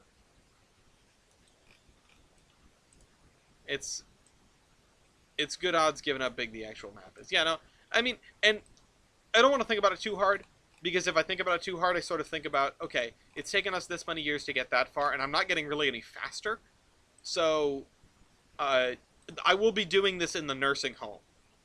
But hey, at least you guys will have plenty of content, right? Speaking of which, might as well leverage my content and remind everyone that if you haven't bought trading cards, now is the perfect time. Especially with Christmas coming up, if you have a foamer in your life that doesn't have trading cards, you can buy them some trading cards. And you can buy them at theironhorseman.com, which is the website linked in our description. They are all hand randomized, well, not hand randomized because I use a randomizer, but the packs are put together with me, or, by me, with me, yeah. By me, with me, and in me. In the beauty of the F40PH. For some people, I just whipped them right back into CCD. I feel it, by the way. I totally, I let go. I understand. 140, and I'm going all the way to 2 times 1300. Yeah, no, my fingerprints are on the cards. If you want to, like, frame me for a crime by trading cards, it's the least you can do. Alright, don't make it gross. But, yeah. It's a good a time as ever to buy trading cards. I still have plenty of batch 3. I'm really looking forward to the Big E. We've got a ton of people coming in from out of town. I'm going to try to... I mean, I can't reserve a space, obviously, but if somebody comes over to... if somebody comes over to the PN booth and is like, yo, Locomotive Versus right now, I will whip my cards out. And we can have a little game. Obviously, I can't sit down for 3 hours and do like a Locodome. Maybe I would if you really convinced me, or maybe like a doubleheader if I cleared enough space out on the table. But this is, it's the PN's booth. I can't cause too much chaos. But the point is, if you're going to the Amherst Model Railway Show, the biggest train show this side of the Mississippi River, I will be there at the Providence Northern booth in whatever building that is. You can find us. I will be not selling trading cards because we don't sell at the Big E. You need a permit for that. You need to pay extra for that. But I will be repping the cards and repping the website and, sort of just doing that. Yeah, I mean, but like I say, Christmas is coming. I know some folks who have bought trading cards and then just been like, okay, now what? Like the end of Finding Nemo. And it's like, well, do you have any rail fan friends in the area? Do you have any clubs? Do you have any whatever? Like, entice your fellow foamers. Will I be at the smallest train show west of the Mississippi River? If you can tell me what that is, sure, especially if it's in Ellis, Kansas. The place with one of the saddest rarity museums I've ever seen, and a place that's very close to the geometric center of the United States. Or at least the geometric center of where all the horsemen live. Ooh, we got a new horseman. I need to recalculate that. Ooh, it's going to be different now. That's going to be really interesting. Also, yeah, congratulations to Bender on being the most recent addition to the rank of Iron Horseman. It's something that doesn't happen often. It's something that we just, we usually just don't do it. Mostly because hobos get almost all of the channels that, and whatever. Point is, it's not that big of a deal unless you care about the ceremonial aspect of it, in which case, yeah, I guess it's a big deal. And yes, Ellis, Kansas has basically just a caboose. I think they have a little ride-on as well, or they did. Ellis, Kansas Railroad Museum. Let's see, what do they have? Apparently they're closed right now. They open 9 a.m. Friday for those who want to visit. They're open 9 to 3 every weekday. Oh, no, sorry, they're open 9 to 3 Tuesday to Sunday. Sorry, Tuesday to Saturday. Apparently they have a doll display. That's weird. Wow, this website. Alright, I gotta share this website with everybody. screen. Look at this beautiful sight. Get out of here. Ellis Polar Express!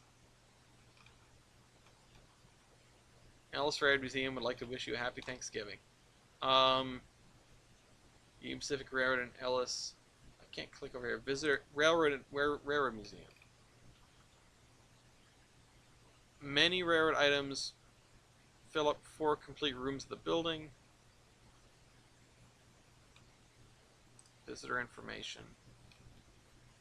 Oh, they do have a miniature train ride. Okay. I knew they had some. Wait, what was that?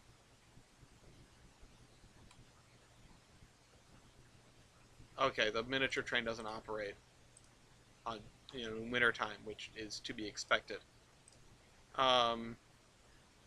Should put Ellis Railroad Museum on Tolbrin. Now I'm convinced. They have a caboose. It looked like, okay, they've got some stuff back here as well. The little, wow, that's actually quite a long train ride. As long as it comes all the way to here and then it loops around. You know what? Is this on the open railway map? Sorry, I'm totally distracted. Where is Ellis? It is... Boy, does that help. Okay, it's on I-70. This doesn't really show you the interstates because... Yeah. Go away, please. Nope. Ness County. Oh, it's over here. Is it on the main line? Yeah, it is. Okay. Collier, Quinter, or Kinter, Grainfield. Oakley. Is it east or west of Oakley? It's near Hayes. Okay, I'm way too far west. Oh, wait, there's a search bar on this website. Listen, I didn't expect it to find it either. Hayes. Ellis. There was the yard. Ah, someone's got to put it in. Someone's got to get the Ellis Railroad Museum ride-on train on the thing here. Also, look at that. Like, look at everything that was here, and now there's nothing. Like, the old Union Pacific doesn't come by here much anymore. I mean, it does, because it's the, like, Transcon main line, but, you know what I mean. It doesn't do anything. And this is where we used to Ellis sewage treatment.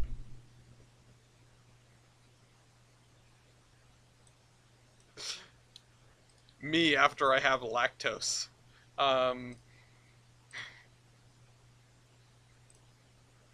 Anyway, let's get back to work.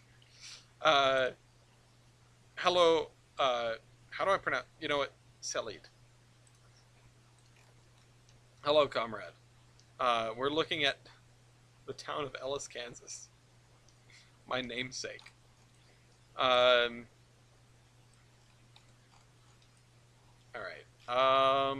350 feet to that road. Let's do it from over here and not over there.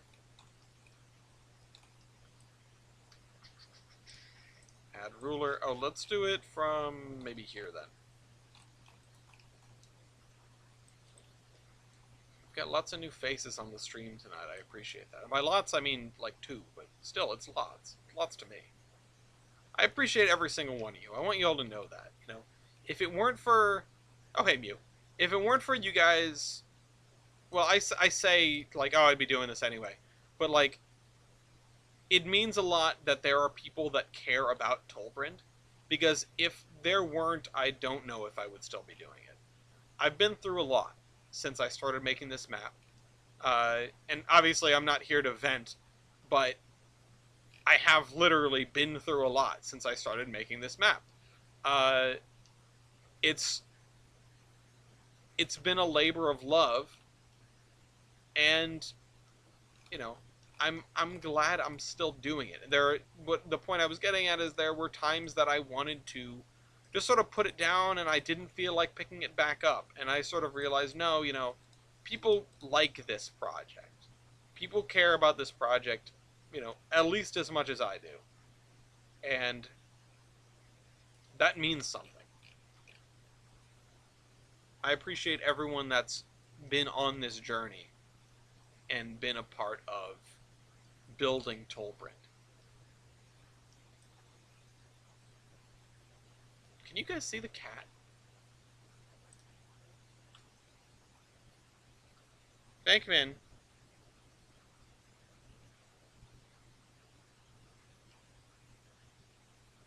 Cat's gonna cat. Shoot, what the heck's wrong with my... Oh, it won't pitch down any further. I've slouched too much. Let's pinch that up. That's better. Now it looks like I'm not slouching at all. Okay, back to work. Do you... Sorry for coughing directly into the microphone. Do you think you'll keep designing it all, even if the Trainz AI never gets fixed? Honestly, if Living Railroad is everything it's cracked up to be, yeah, absolutely. Even if it isn't, I probably will. Because I'm here for the ride as much as I am here for the AI. And I know that is a little contradictory considering my frustration in the past with the way things have been. But I still want to make this route at the very least. And yeah, it's about making a world that could run itself. But if Living Railroad does that part for me, like if it works as well as people seem to hope it might, or at least as much as I hope it might, right? If it works as well as I hope it might, then that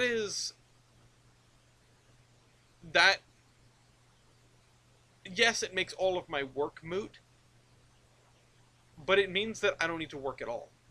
It means that I can put down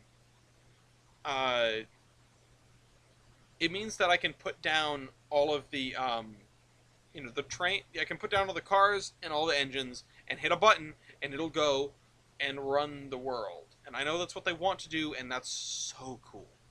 And yeah, the AI is broken right now, which really shouldn't come as a surprise to anyone at any point with this game, but hopefully they'll fix it. It just, the navigation of the AI is just totally borked, totally screwed.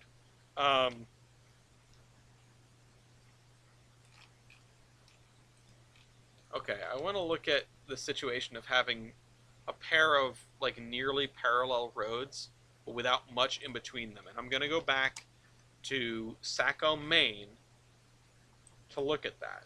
And it needs to be a place. Oh, you know what? Actually, I'm gonna look. Let's see. It's like Manville. So the problem with looking at modern maps, the problem with looking at Google Earth to get an idea, or Google, whatever, to get an idea for the setup of stuff that you might want to do, is that the world has been corrupted. Is that stuff like Yarmouth, right? Hi, baby. Stuff like Yarmouth has a handful of little blocks, and then this sprawl of... I don't know when these suburbs were put up. These look relatively... No, these are... Yeah.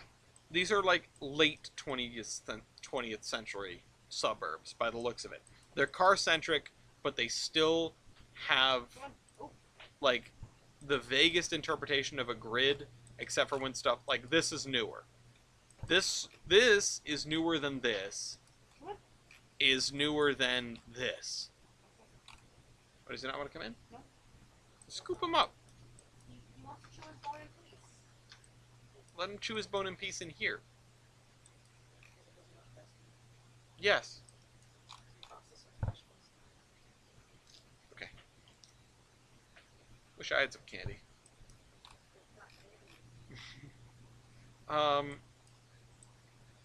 But yeah, like, I think Yarmouth... Oh, did he? I knew he was going to do that. Does he have his bone in his mouth? No, I have it in my hand. Oh. I would turn the thing on, but I don't know if it's going to make too much noise. Probably not unless you turn the volume way up. It's so loud.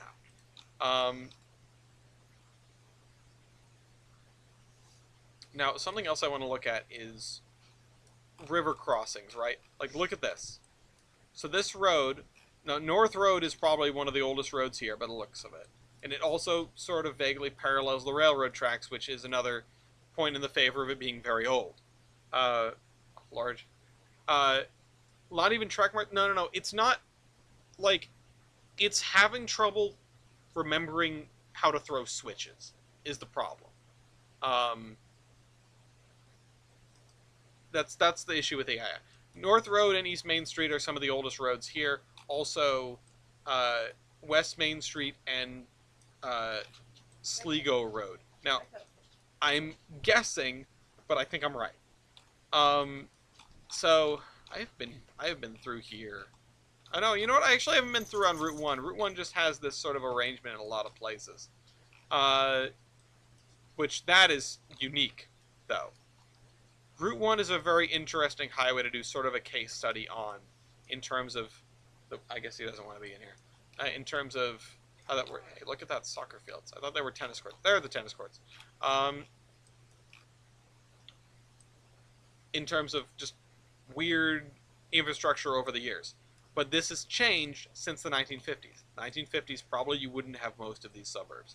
Especially these little cul-de-sacs with the Appleseed Crest Drive and, you know, Beech Tree Lane and the McMansions. You know, no. You don't have any of that. That's what the problem with looking at modern maps is, because they've tried to fill in houses in every nook and cranny instead of just where you need to be near work. Instead of just where you need to be near work, is what I was trying to say. Which, we have a thing here, which was for this mill, of course. There isn't a ton of milling or mills left over in Yarmouth, because Yarmouth was a very small town. But there was probably another larger mill right here, considering Gristmill Lane Field. Point is, I wanted to look at this. And you have this road come down, pretty much dead straight. There's the railroad grade as well. Oh, interesting. I feel like I should have known about that. I feel like I do know that. Comes down to here, and then immediately hooks to the right, and joins this arc to reach Main Street. It doesn't come down and tie into Main Street here, it comes and ties into Main Street here. Which says to me you probably had this road and just wanted to find an easy spot for a bridge up here. The reason I'm bringing that up is, yeah, historical aerials is useful. The reason I'm bringing that up is also Map Junction is another good one, but then the website is a little broken these days.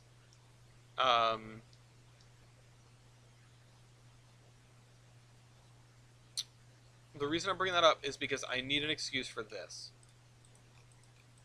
This guy to come across here, cross the track where it's double, right? And that's why I put this spline point here instead of pulling off the switch back here, because I wanted to make a railroad crossing. But now we need to get it across the river, and it would make, you know, obviously if you're drawing a street, you're making straight lines more often than not. With streets even more than railroads, and railroads are basically straight line city. If you start seeing railroads on maps zigzagging all over the place, it's there be hills. There be hills and then there hills. So I want to get across this river on the third bridge, which would be this one, in a way that jives with whatever we end up building over here. And there are a few constraints. One is that this railroad right here was built at this angle not for no reason. How do you make the river depression now to give you some restrictions to work with? How about you make it, well, I already sort of have. I mean, it's a good point. But honestly, the terrain shape of the river isn't the biggest deal.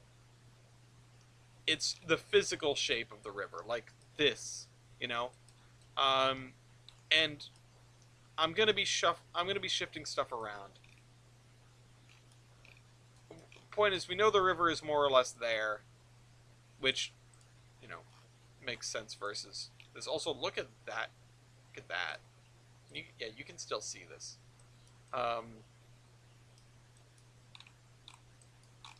Also, look at the different color of, like, I mean, part of it is the shadows, right? It looked like vastly different colors of ballast, but it's mostly the shadows and the perspective. Um, this, for the record, for people who don't know what this is like, I think the top end of the Falmouth secondary. Yeah. This is, it was the Grand Trunks route into Portland. So we're looking right here. The Grand Trunk, I think, was the one that went around the tip here and this way. And this was like the Boston and Maine, or the Maine Central. Actually, probably the Maine Central.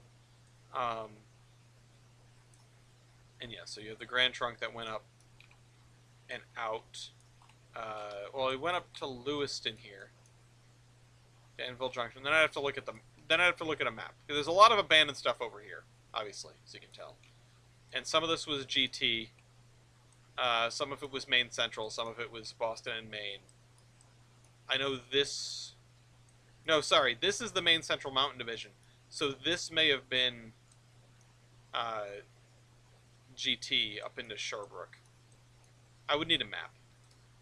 Point is, I found a map with historical American railroads west of Kansas, including less than a mile railway in Alaska. The amount of stuff in northern Washington is mental. Yeah, I mean, the stuff in northern Washington is, I mean, if Bender was here, he could talk to you about that for sure. In my own very basic understanding is, you're talking a lot of, oh, can I get Open Railway Map to, like, show a specific historical railroad? I don't think so, no. But what I do recommend is the site Mississippi Rails, where you can download KMZ files to drop into Google Earth of a lot of railroads. We use these files to play a game called Merger Mania. You can see that on our community channel. That's also linked in the description. So Mississippi Rails is a way to go if you want to see, like, the alignment of a specific historical railroad, like the Milwaukee Road. So there are a couple of constraints that we have to work with here. One is, this road, I think, had to have been important before the railroad was here. Didn't Matt or someone link to a website that showed historical alignments? Possibly. I don't actually know. Although, we could twist this a little bit and say, instead of this road being the catalyst for this, which also, it's a little too close to the station. If we look at Middletown, New York, which is where that building actually is in real life, you can see... Where is it? Just kidding. Never mind. The road is right on top of the building. It's right on top of the building. My bad.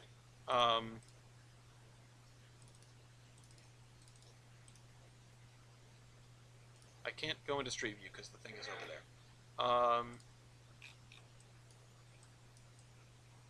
Also, here's the NYOW shops. Just for those curious, this complex was their shops. Somewhere I have a historic photo that shows this as it was during the time of the NYOW. Listen to the BNMHS podcast recently. I'm using mostly Wikipedia's maps to follow along the place names. I need to listen to that. But anyway, so a torpedo my idea about that being too close for this road, but considering that this is not the NYOW and they would have had a little bit of forethought, I think we can safely add in a road. Honestly, shows how they didn't think of parking lots back in. Probably take public transit to the station. Exactly. I don't know what Middletown had in terms of trolley. I bet Milky, with the giant like Bible of every interurban company ever, or every trolley company ever that I gave him, would know. He would probably have some inspiration. Hey, guess who did the signal plan for this disaster? And also this one, and also this one, and also this one, and this one, and yeah, you get the point. Uh, Middletown has been 4 years of my life. Uh, my point is, sorry, I got distracted. My point is, it's got to be parallel with this railroad, and I want it to be far enough over so that we can get it under this underpass right here. So I'm actually gonna I'm gonna keep that road there, and I'm gonna draw a ruler. We're doing a lot of conceptual stuff. I hope I'm not boring the piss out of anyone with the conceptual stuff on the town. I hope that everyone is able to learn something from my, at the very least, my thought process, if not my exact methodology. Because I know that, again, I don't expect everyone to build routes this way. I don't expect most people to build routes this way. I hope at the end of the day that what people get out of this is, wow, look at that cool route, and that guy made a couple of interesting points. I think I'm going to think about those when I go to build my own.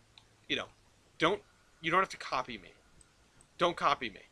I mean, you can if you want to, I guess, but like, that's not even remotely the right direction. What is 102 plus 180? Which that'd be 280. So that means we've got to go like that way. Okay, let's just go to the edge of town on 280. That's 281. That's 279, right in the middle here. All right, 282. My bad. Missed the 2. Didn't carry the 2. 282, 283, so right about there. I would have noticed eventually. Actually, it would be kind of interesting if it's off by a couple of degrees. But yeah, I don't know what Middletown had for trolley companies back in the day, but I'm sure they had plenty. I'm sure they had absolutely plenty. Here's the problem with having this be perfectly at 282 degrees.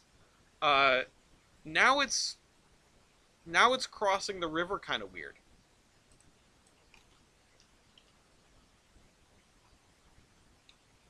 Did you think of that, Ellis? Now it's crossing the river kind of weird.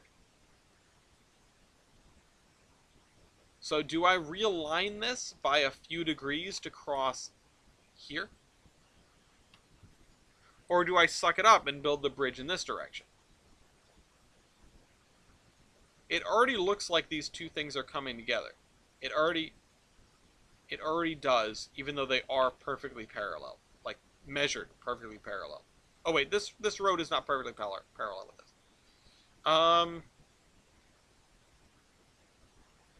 Yeah, I think we should reorient it to keep it from being totally perfect. Time to start from episode 1 and rebuild Tolbrun from the ground up. Yeah, no. I mean, honestly, go for it. I'm not realigning the river.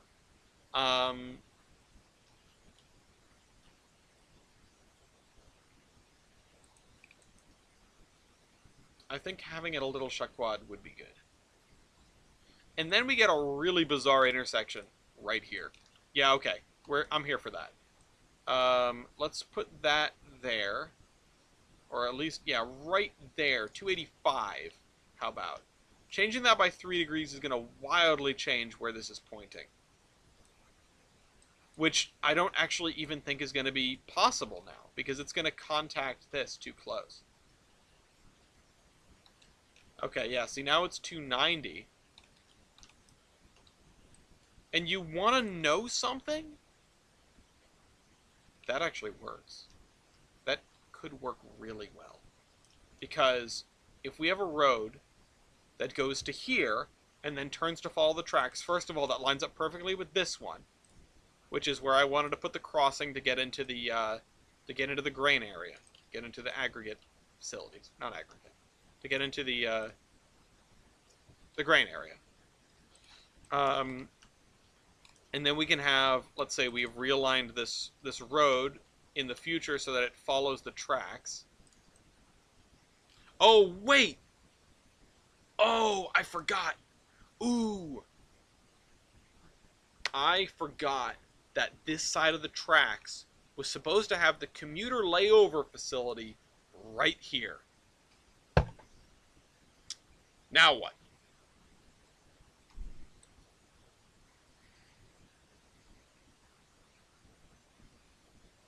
Actually, I feel like it's fairly simple. What I do is I go into Surveyor 2.0 and I move the road over, the one that's parallel with the station. Can I click on it, please? Uh-oh. Did I crash the game? Did I just crash the game? Oh, okay. Ooh, it came back. Okay. Take this road. Move it over right there. Give up. Yeah. Move it over right there. First of all, make sure that it's 102, which I've got to measure from the bottom, but I don't want to. I'll measure it from... Hi, Lafayette. What were you doing? I bet it was something suspicious. Oh, and now we can actually make it meet with this road without something really awful. A layover facility is that a thing? Yes. And I'm using the term layover facility. I think that's a more modern term. But the premise is the same. There are some commuter trains that don't do the whole distance between Jefferson, which is that way, like 50 miles now, if not more, and Vut and Gilson City, which is that way, like 150. No, that's not what I mean. A hotel next to an airport. Not what I meant. There are some there are some commuter trains that start here. This is the next largest city on the peninsula, possibly. Well, these two towns together. Originally, it was going to be Olive, but it's going to be here instead, because I like making larger towns, I guess. I hate myself. And with that in mind... Hold on, let me see if I can line that up perfectly. Stamford, Connecticut. Yes! Stamford, Connecticut is a good example. Except Stamford is even closer to... Well, are you guys still seeing my screen? No. Okay. Hold on. Yeah. Stamford is to New York City and New Haven. See what I mean? There we go. Stamford is to New York City and New Haven as Bellington is to Gilson City and Jefferson. It is closer to New York, so some of the trains, the commuter trains, they live here. They depart from here, they only go to New York. They don't start from all the way out here, because it would take them too long. They'd have to leave at 3 a.m. to get to Stamford at, 5 a.m. And those times aren't real, but you get the gist. If the first commuters are leaving their houses at 5 in the morning, 4:30 in the morning, and getting on those first trains, you don't need one running at 2:30 in the morning. Just start it down here. And that's what this is doing. Theoretically, the route is outside of time, so you can just put an Apple iPhone factory. I could do that. Yeah, that's the thing that I've neglected to tell you guys about the Tolbrin Peninsula, is that everyone has a cell phone. It's the 1950s, but everyone has a cell phone. That's my big twist, my big reveal. That's my M. Night Shyamalan moment. It's like the modern... No, I'm kidding. Naturally, I'm kidding. I was gonna go further and say, yeah, it's like BioShock Infinite, where everyone's still super racist. but it's like the they just have like better tech. Um, anyway, so that's gonna go to over there. This road is gonna go away, even though I just put it there. We have been in the session layer this entire time. Jesus Christ. God damn it. And I was so annoyed about that OBS Studio disconnected and had to reconnect. Oh, we need to go and find all the stuff that we placed down in session layer and switch it to route layer now. It's always the first thing I do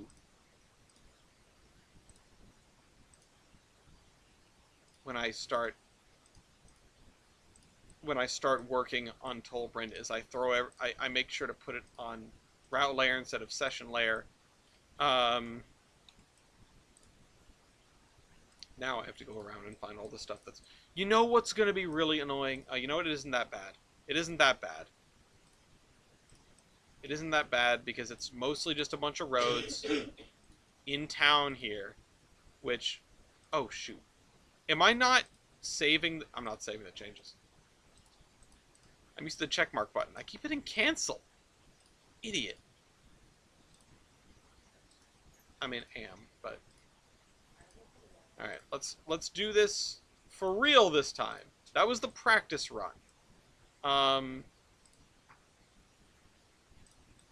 That other computer... No, I mean, I'm not saving this. I'm just uploading it. So it doesn't matter how much storage space I have. It goes straight onto YouTube, and I don't look at it again after that. Except for when it comes up in Gloria's recommendeds.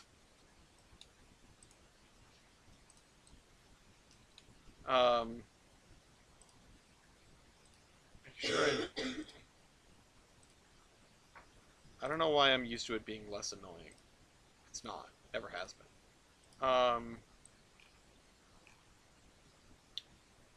think that's all the roads. Because we didn't really put down any over here. We just sort of moved them around. Oh, wait a minute. You know what is going to be wrong? That's already been there. You know what is going to be wrong? All these effing buildings. Oh, also the piece of track that we built over here. That's going to be wrong too.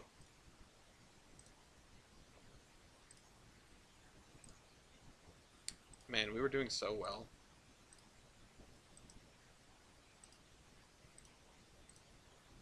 What a way to end the show. Can I not group move them? I don't actually know if I can. Maybe in Surveyor 2.0. But let's find out. Good time to check. Hi, Lafayette. Let's see. Let's just click all the things.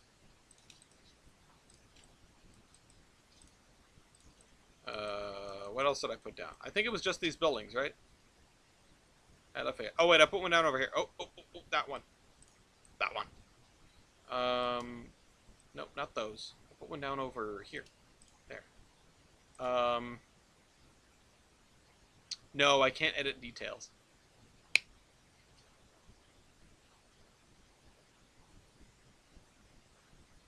Damn it.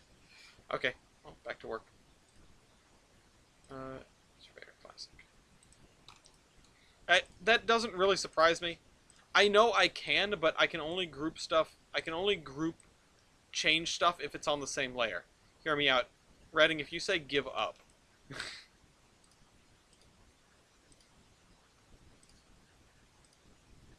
I would totally understand. I would totally understand. And I would have trouble not being on your side. Baby, can you please, oh please, get me some water? I ran dry at the beginning of this episode, and I've been bombastic. It's much faster to...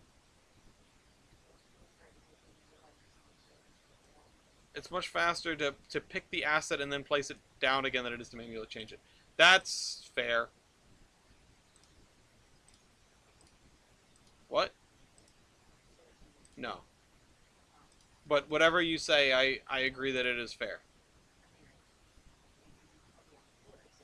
What did you say? Oh, at least you made it back. Uh, Empty pineapple is sad pineapple. Mew, I got bad news for you. I still don't have a pineapple. It's still in my car at the mechanic. I have not been back to go get it. When I went, the car had been moved inside, and it was Thanksgiving, so I could not get in to get my pineapple cup. Um, it has been... I have been missing it, like, all week.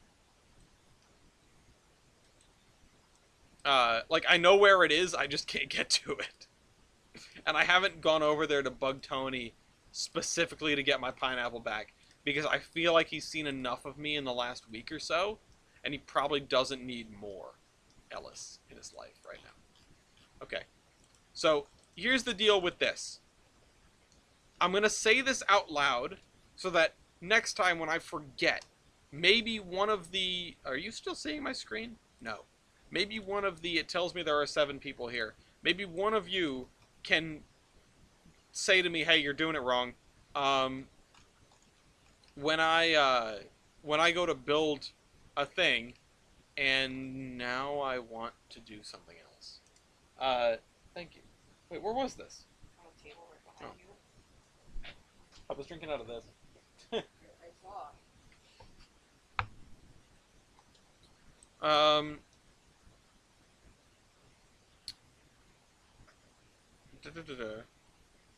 You know,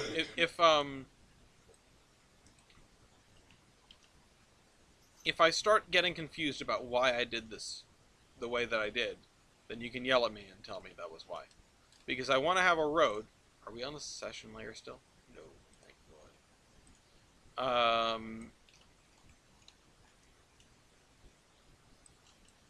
I know some people don't love when people use Jesus Christ as a you know, sort of substitute for profanity or whatever.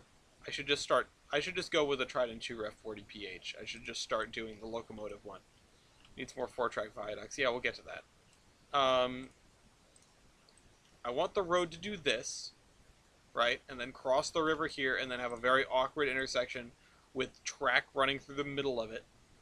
Because that's what legends do. Look at that. That's beautiful. And then either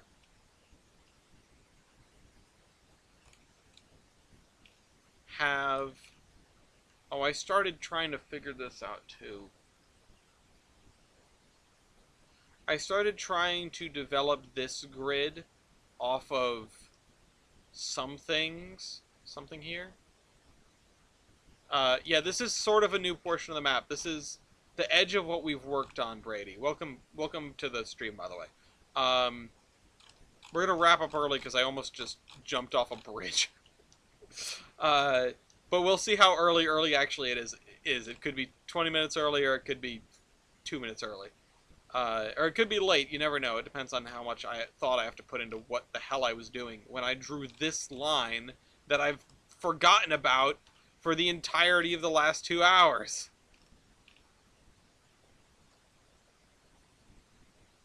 You know what? It doesn't matter. This line does not matter. This line was me giving a first idea of what the street grid arrangement is for this part of town. And honestly,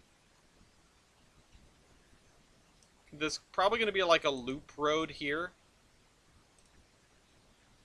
Or at least a thing that comes off of this intersection and goes into like a parking lot, right?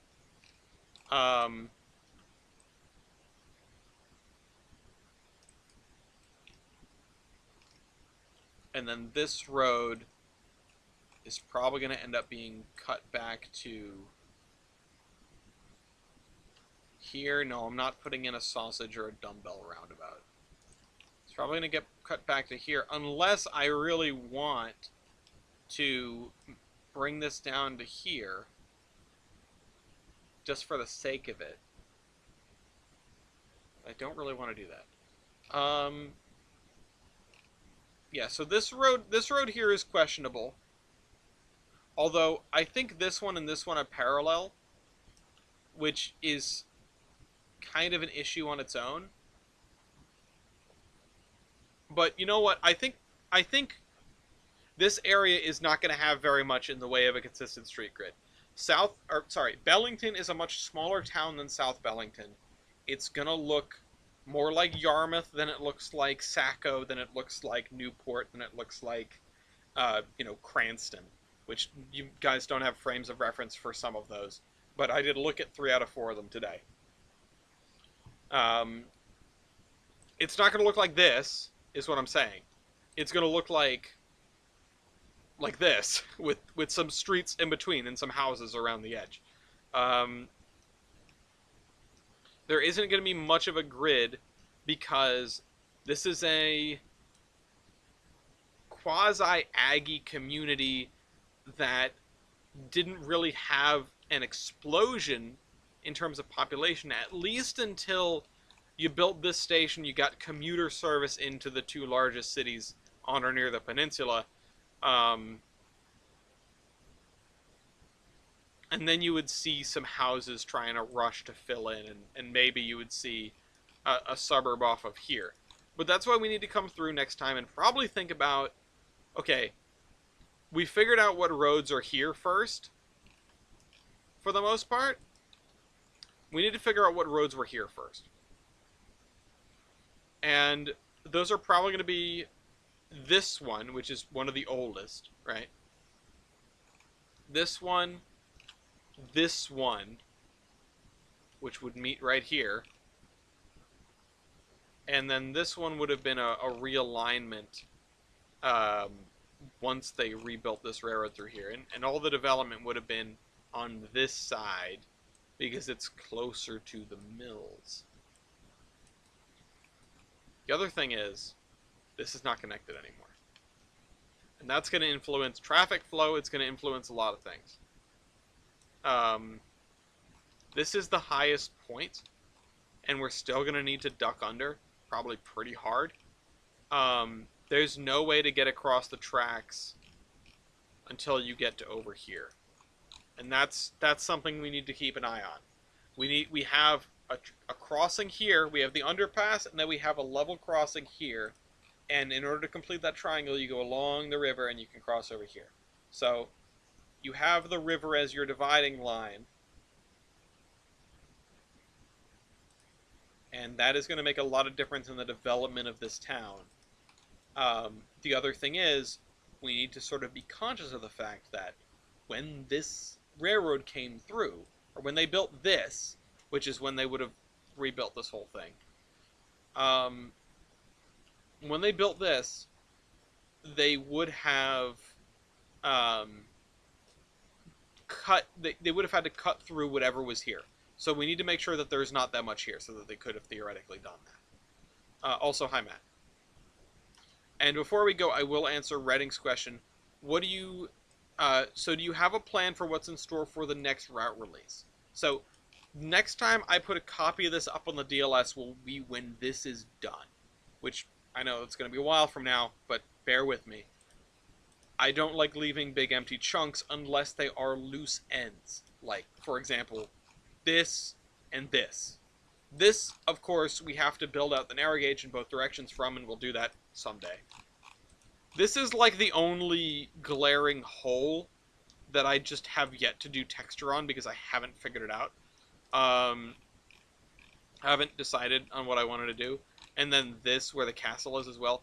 Point is, we have a couple of little things here, which are exceptions. But this and this are not congruent. So, yeah. Would they have cut or filled it? Haha. Yeah, I want to get the town done, at least up to, like, here and up to here, so that we have all of the... so that when we start working on this again, we don't have to worry about the town. I left Doe Cliff out of getting this done because I still don't know what I want this end to look like, and I don't want to spend all that effort on building the railroad up in this direction. The other thing is, this railroad piece is going to attach to something else. So we've got to build both those ends at once, and I can't get too overzealous. I can't get too zealous with one end of it, and then make it impossible to connect. Regarding that alignment that you didn't want to put a lot of buildings by, yeah, no, I'm saying they would have cut the roads. Uh, like if there were a bunch of roads between here and here, which these are parallel roadways, it would sort of make sense that you would have roads through here, which is something that I wanted to, to sort of show off. Let's delete this. And also, time to get rid of pushpin blue. Bye-bye. Yeah, if you can figure that these blocks, they probably went up to here, and then in the future they extended them another set of blocks. Oh,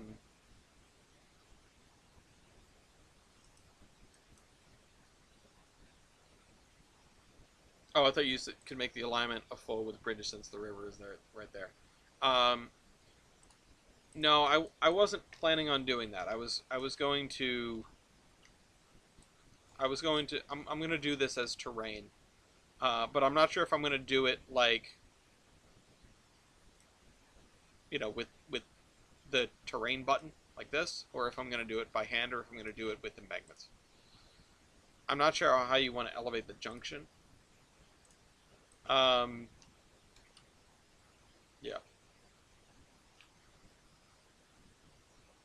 So that's what I mean. I think I do want to have a series of roads that do this. I just think I need to look back at like Middletown to look at a town with with like effectively a grid, but not really a grid.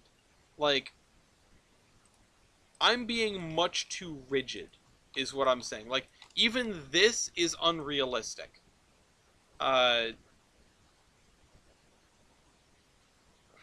I should have more of these like tuck in halfway, or sort of not line up, or have roads that sort of come into here and then do this, which I might actually do. Basically, we need to have some variation here, because that is a lot more realistic. I'm saying we could have a nope, not that one, not that one, not that one. This come into like here, right? Or come into here and then go this way. And then this block is just going to be longer than those two, right? Sometimes Trainz confuses me. Can't find a good grass texture, but you can find an A380. Yeah, no, the download station is like that. But that's something that we can explore, that we can talk about, think about in the future. I think this would have been reasonably well planned, because they would have been, the town would have had a bunch of money. On the other hand, this would not have been so reasonably well planned, because until Elizabeth, New Jersey, that's a good idea. Remind me about that next time. I just want to look at Elizabeth. It's a little big, but that's not. This is. Yeah, it's a little big, but it's definitely to the point. Also, everything, you can see how everything radiates out from the river, which is a little fascinating. Yeah, maybe they would have split streets in two. I mean, yeah, that's another thing is, I mean, it seems like the, where the railroad cut through is sort of in line with the blocks, but there are definitely places where it is very clear that there was a neighborhood here and then they were, sort of cut off. But also the other side of the tracks is a thing. It's a saying for a reason.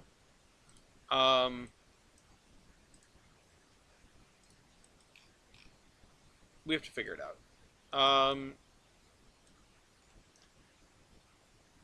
Yeah, so next time we will continue on our endeavor to figure out the street map of Bellington and South Bellington, at least the major roads, and then do a little bit of tailoring to sort of get it to look a little bit more realistic, a little bit more organic, and we'll go from there. I hope you guys enjoyed, and I'll see you next week. This is the Admiral signing off. Also, buy trading cards, and happy